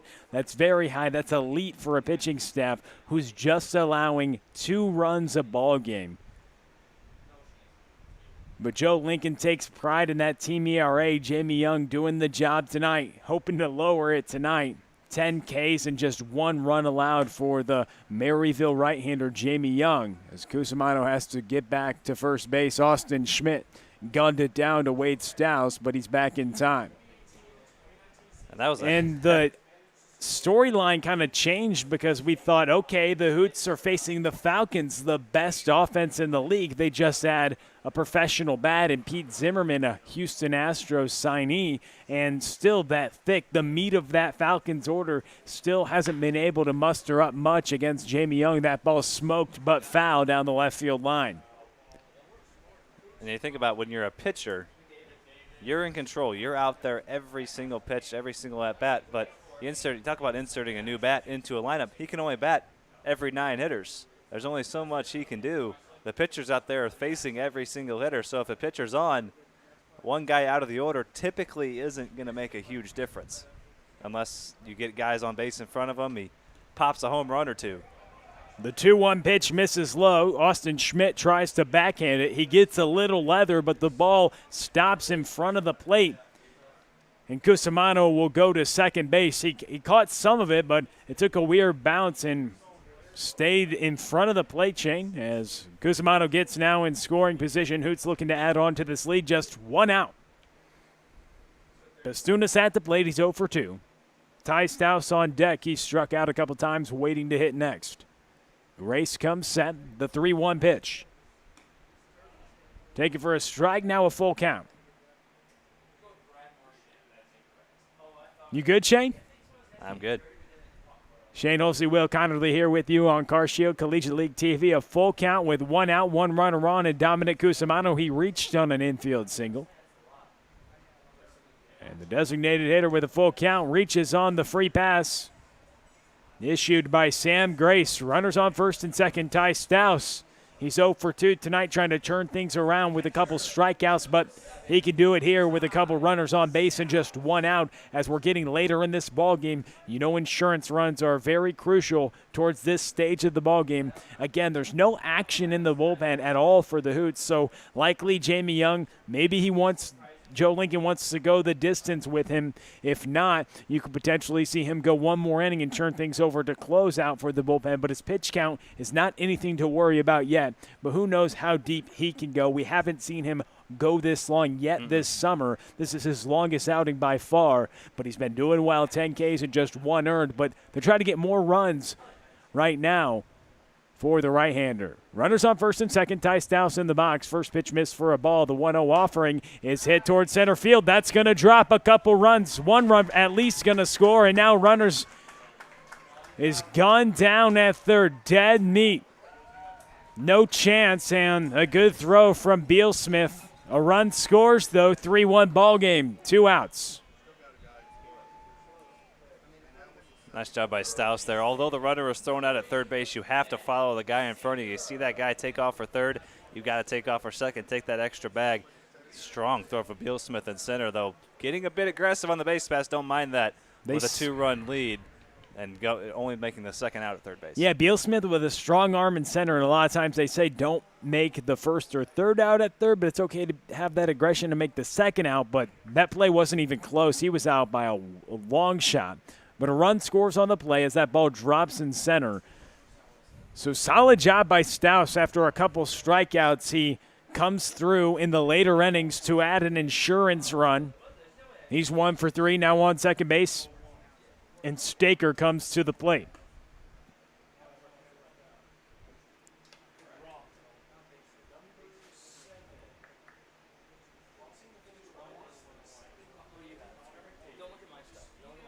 So Staker, the third baseman, up at the plate. 1 ball, no strikes, an insurance run. This could be crucial coming down the stretch for the Hoots.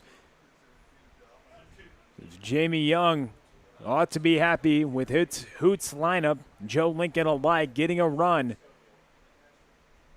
after the Hoots were trailing until last time they were at the plate. Evan Martin taking the lead in the late innings. And now that ball smoked up the middle, but the sure-handed Cade Hull throws it across the diamond. A couple nifty plays for the rising freshman at Purdue, Cade Hull. It's 3-1 ball game. We send it to the bottom of the 6th. From beautiful CarShield Field, we're getting late. Stay tuned with us. Settle in. Maybe another interesting ball game down the stretch. Hoots on top, 3-1.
Pete Zimmerman, Wade Stouse, and Ben Swords. It couldn't be a more difficult 2, 3, 4 to face in this entire league, and that is the task of Tyler Bastunas. He comes after Jamie Young strikes out 10, and he had a tremendous outing through 5 innings, just 1 earned run, Shane, but a tough task out of the bullpen, facing the heart of the order. A 1-ball, 1-strike count, a 2-run cushion that Bastunas has, trying to shut the door. He gets a strike on the inside corner.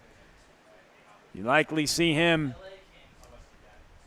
try to get these final 6 outs, Shane.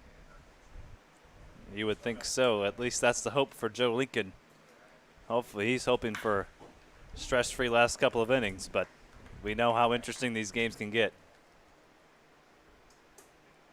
As that ball was smoked to the third baseman, and that's going to be a hit. A tough play right there, one that you a lot of times see a guy who won a Gold Glove at the Division III level potentially make. But you're going to give Zimmerman, who torched that ball almost over 100 miles an hour, it looked like off the bat, he'll be on first with a single.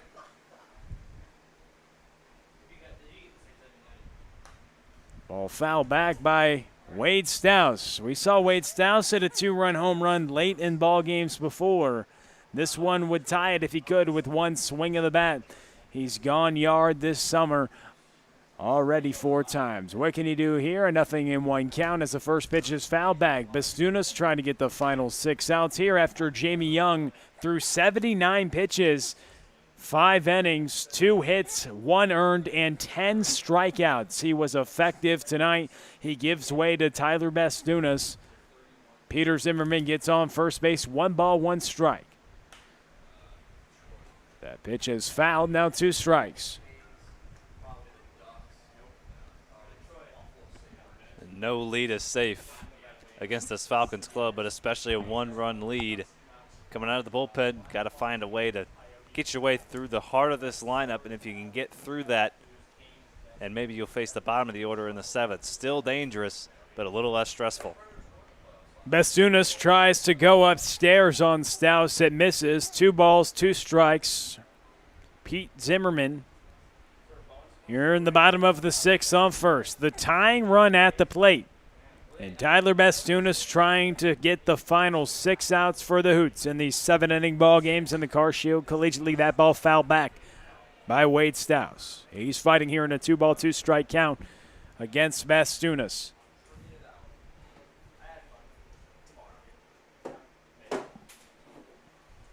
So 2 balls, 2 strikes. Wade Stouse at the plate, the SEMO slugger. He's shown his pop this summer. Could he come through clutch in the later innings for the Falcons? He gets rung up on a fastball. Bastunas paints the black, a huge strikeout right there, as now Ben Swords comes to the plate. He didn't back down from Stouse there. Went with the fastball, challenged him on the inside part of the plate.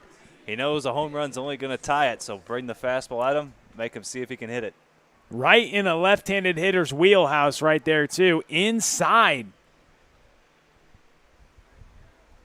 And that's a big-time painted fastball from the right-hander. That brings up the cleanup hitter, Ben Swords, a swing and a miss on the first offering.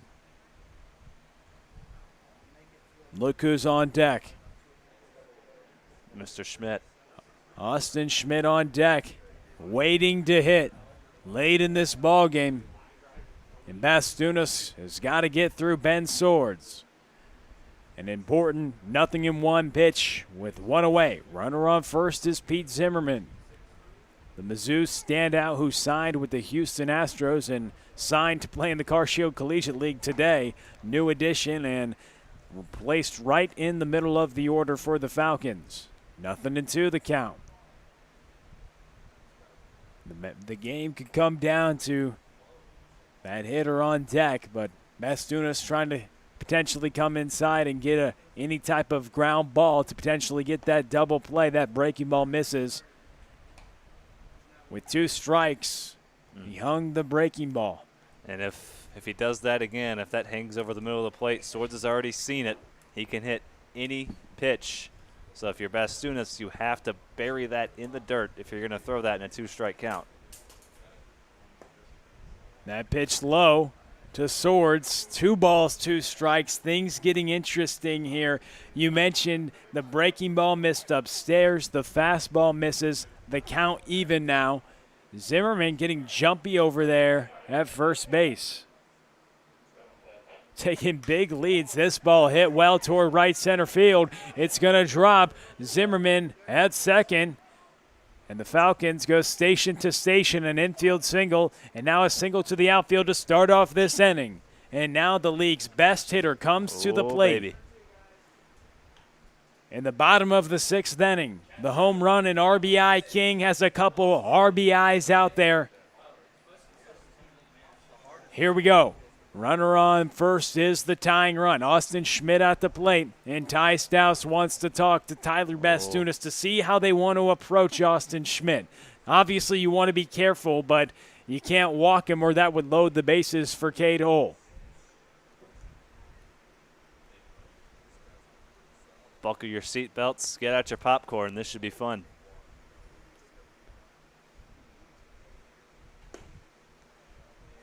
First pitch missed low. A borderline pitcher's pitch, but it misses low. Looked like Bastunas trying to work Schmidt low and try to get a ground ball here. The infield's double play depth. The outfield playing him straight away. Ball foul back, a healthy hack. 1-1 strike with 1 out and runners on first and second. And we mentioned the pop from Schmidt. He has just as many home runs as of yesterday as the whole O'Fallon Hoots team. But now with the Dunham bomb and the Martin bomb, that storyline has really changed. Can we, that little teeter-totter on that with Austin Schmidt as that ball's fouled back. Bastunas hung that one. He might not get away with it a second time. Austin Schmidt yesterday in the late innings with a big-time home run and a bat flip to top it off. What can he do today? A ball, 2 strikes. Runners on first and second. And he calls time.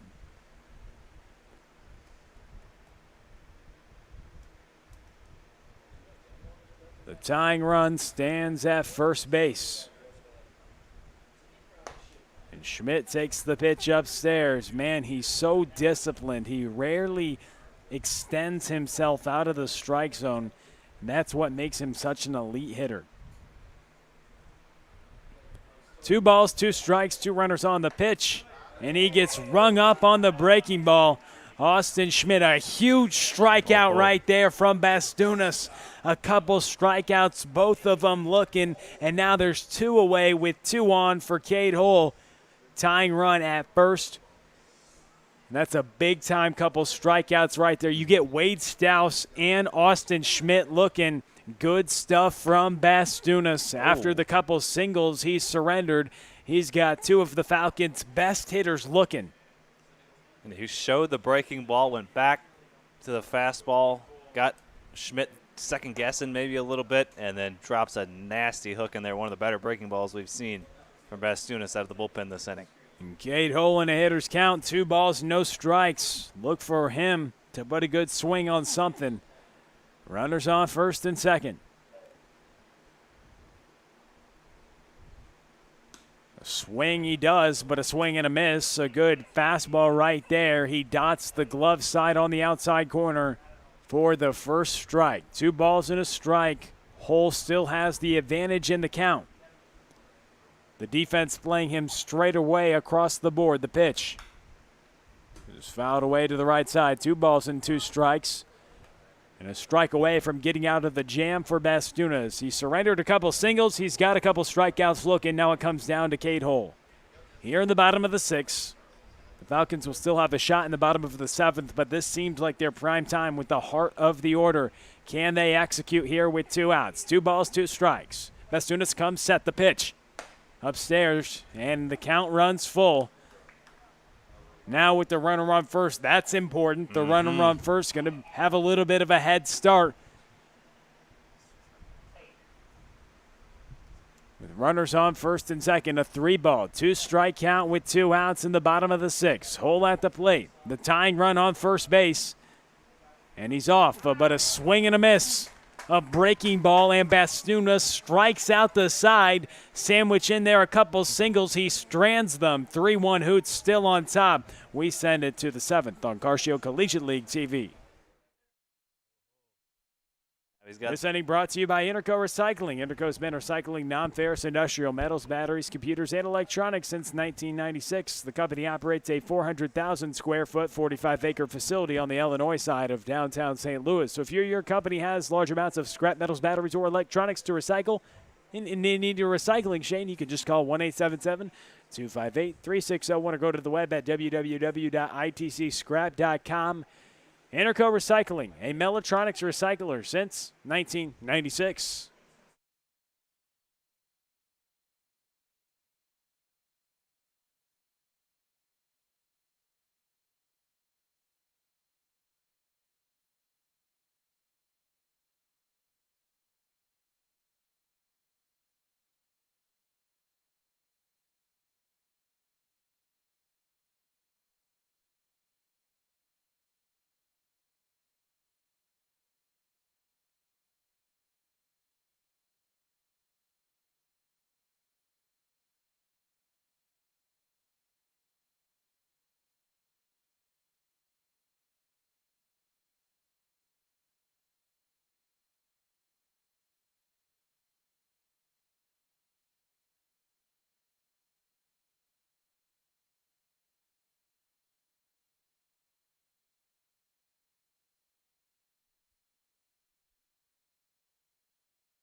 Shane, we saw a rainbow tonight, a couple rainbows out there in right field. We weren't sure what that meant, but we know what we do have is a close ball game here toward the latter stages of this one. It's been so fun. It's been a nail-biter to say the least. Jamie Young with a great performance. Tyler Bastuna striking out the side, stranding a couple runners for the Hoots pitching staff, which continues to deal.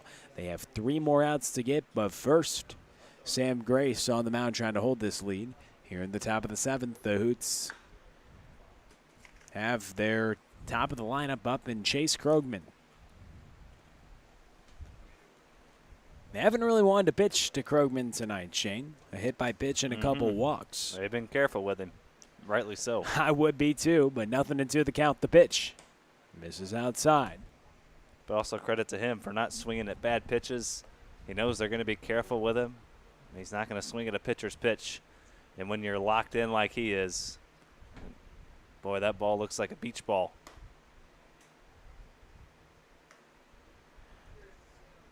And he's locked in, and sometimes you can tell when a hitter's locked in is by the amount of walks that they have. Just because their eye is so good, they have so much plate discipline. And that's what we've kind of seen with Tommy Wood so far this summer. He's so locked in at the plate that he's not going to extend himself outside the strike zone. The pitchers know his pop, but we don't see it to the extent of a lot of other hitters because he's so locked in and drawing the walks. He gets on base at a very effective rate. Likewise, the leadoff hitter this inning, Chase Krogman. And Joe Lincoln doing a nice job putting it on the top of the lineup. What do you want out of that? Guys on base. He's got on base 4 times tonight, all of them from the pitcher's fault of the free pass. He's taking advantage of it, battles back. That one from an 0-2 count gets back into it and draws a walk. Execution right there from Chase Krogman. And if they're not going to throw you good pitchers, there's no reason to swing the bat. That ball softly hit to the right side. Hoffman slides to get it. But now runners on first and second, a 3-1 ball game. About 3 hits tonight for Martin, 3 for 4.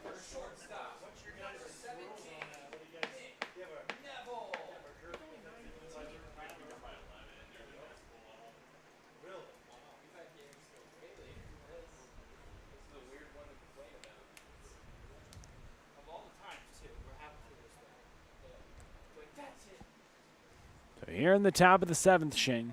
It's been a fun one so far. The Hoots looking for more, though. This ball hit up the middle. Hoffman going to get the sure out at first. Runners now on second and third. That effect works as a bunt for Neville, so good execution. Doesn't go down as a sacrifice, but essentially the same thing, moving a couple runners over. Shane, it's been fun. These 7th innings, we got to fasten your seatbelt. do whatever you need to do. Don't go anywhere. That's for sure if you're watching, because what have we seen? Craziness in these final frames so far.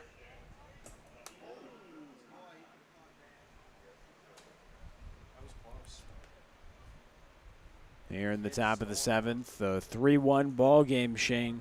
Andrew Keck at the plate. Shane Olsey, Will Connerly, and also Charlie Bornoff with us. Back from the lake, finally back with us on the production. 0-1 count. Sam Grace on the mound, working to Austin Schmidt, and he'll try to work out of a little jam. Runners on first and second with the 1 away. Andrew Keck at the plate. Keck, the cleanup hitter, trying to clear both these runners in scoring position off the base paths in the top of the 7th. His team already up by 2 runs.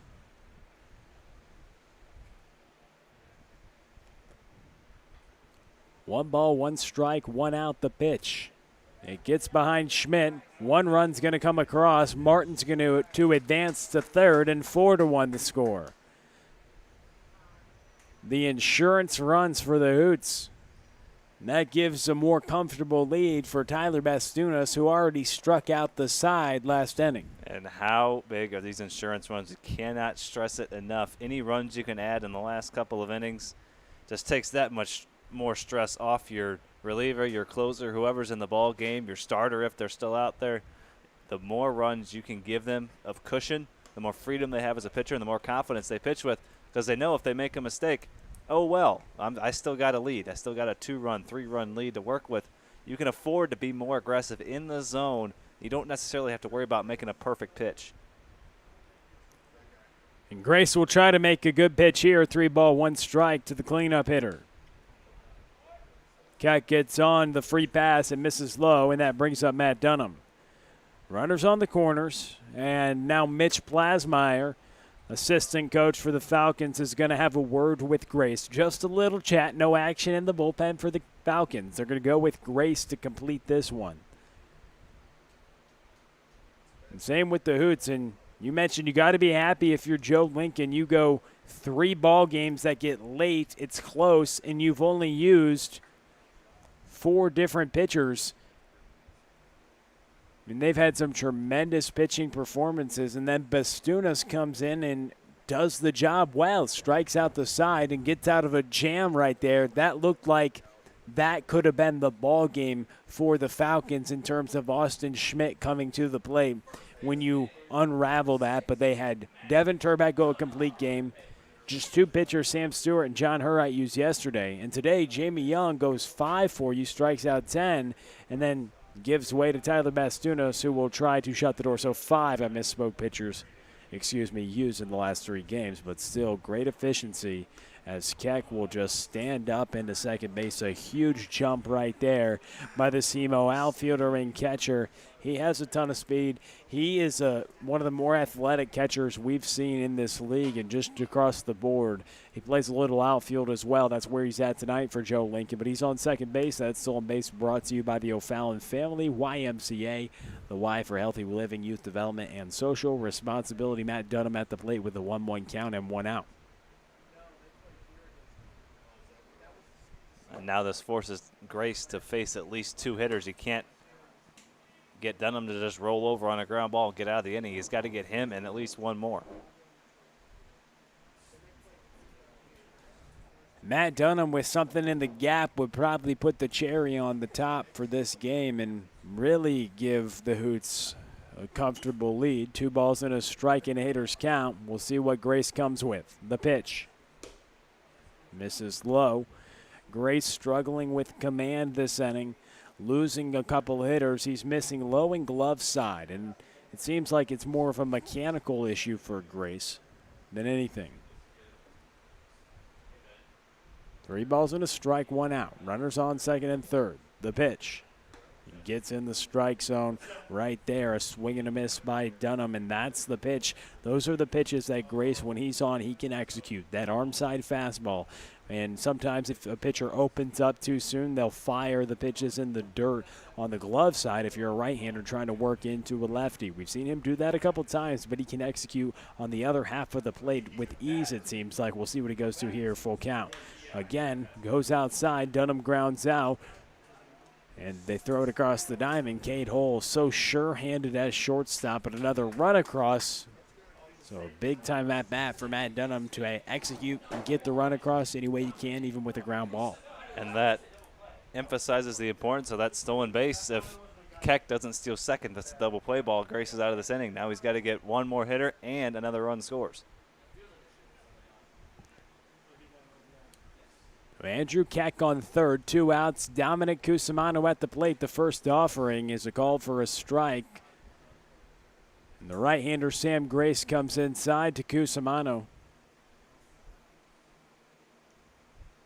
who's been on base 3 times tonight, a single, and came around to score last inning.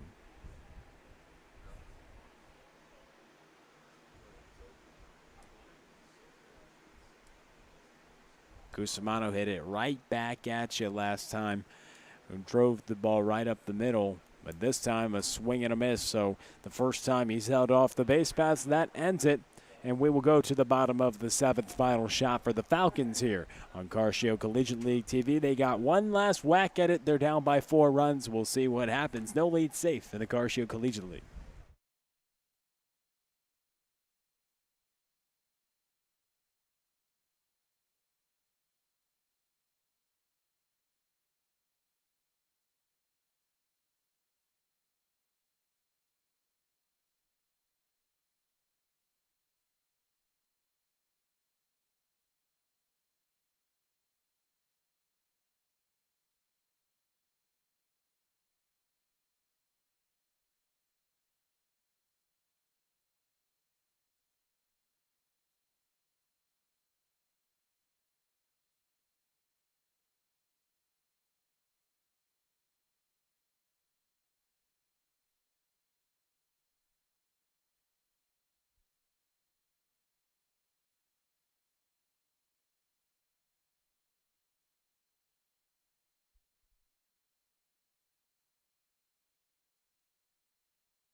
So Brandon Olm, the pinch hitter, he'll try to start a rally here in the final shot for the Falcons, Shane. Brandon Olm and then Alex Hoff on deck. Here against Tyler Bastunas. First pitch is spiked. 1 ball, no strikes. And that's what the Falcons need, Shane, base runners. So trying to start a rally of the utmost importance right now for Josh Kiesel's squad. And the Hoots are trying to end. They're trying to end the Falcons' 4-game winning streak. The Falcons have been hot recently. Those bats have started to get going. Can they get going in this final frame against Tyler Bastunas, who's trying to close it down for the Hoots? The Hoots came down to their final strike in a similar situation. He goes around. It was a 4-1 ball game last night in the top of the seventh, excuse me.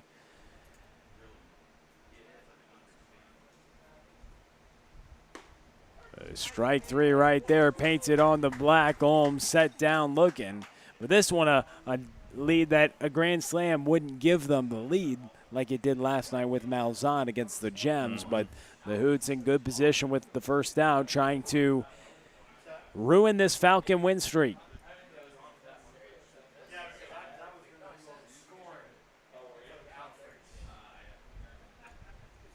A swing and a miss. Alex Hoff in the plate. Alex Hoff, the speedy Maryville outfielder. Shane Olsey, Will Connor will be with you for a couple games. We got 3 games tomorrow. The Gems and the Falcons will start things off. Kind of a quick turnaround, Shane, for the Falcons. So they obviously don't want to be here much longer. They got to be here probably around 10 a.m. tomorrow. But they're going to need to make it much longer and muster up a rally if they want to win this ballgame. Back-to-back strikeouts. You got the Gems Falcons, Caveman Cornbelters, and Hoots Eagles tomorrow. Should be fun.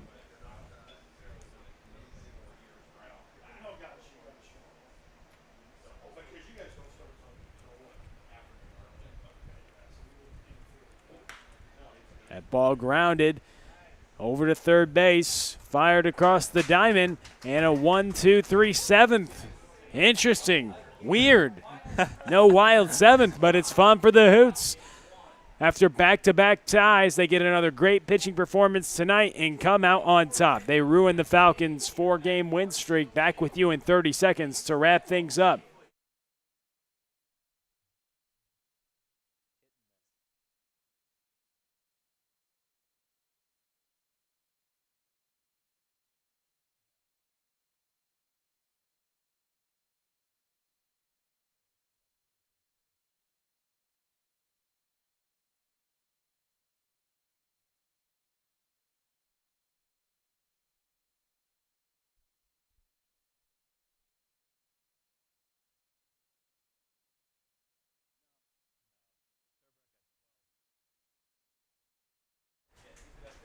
Gems Falcons, and then you got Caveman Cornbelters and Hoots Eagles tomorrow. Another three-peat. We got triple headers across the board Monday, Tuesday, Wednesday, and Thursday. Well, we're playing a lot of baseball, Shane, coming our way. Monday, Tuesday, and Wednesday for the triple headers. I got a little ahead of myself, but nonetheless, triple. We got a lot of baseball coming our way. Shane will be together quite a bit the next couple of days, but a few more triple headers coming our way, but coming your way as well for the fans. It's been fun. Good baseball on our hands, and another good pitching performance tonight for Jamie Young. Boy, he had – it was kind of a weird night for him. He had a couple hitters there where he just kind of lost it, but he found it for 95% of the game, and that's all the Hoots needed. 10 strikeouts, 5 innings. I mean, what more can we say about this pitching the Hoots have put forth here in this league? Just 1 earned run over 5 innings of work, and then a couple shutout innings for Tyler Bastunos, who shuts the door, gets 4 strikeouts, and he does well. 5 strikeouts make it, and he gets the save. And for the Hoots, Chase Krogman getting on base 4 times, and Evan Martin with the bomb that ultimately gave the Hoots the win. They took the lead then and never, ever looked back. Jamie Young is a guy who's going to Maryville. They have a big-time pitching staff coming their way. We saw a lot of those guys today. Nathan Beaton, a guy who can throw the ball as well as anybody in this league, headed to Maryville. Drake Salzman, Jamie Young, Sam Stewart, all effective arms. So a little trend here we've seen in the CCL, but we'll be back with you at noon tomorrow. So stay tuned with us. Shane Holsey, Will Connerly, and Charlie Bornoff. It was a 5-1 Hoots victory. We hope you have a great rest of your night at Carshield Field. See you at noon tomorrow. Gems and the Falcons. Quick turnaround with the Falcons. Let's see how they respond. That's a wrap from Carshield Field. 5-1. So long. Farewell. Have a great rest of your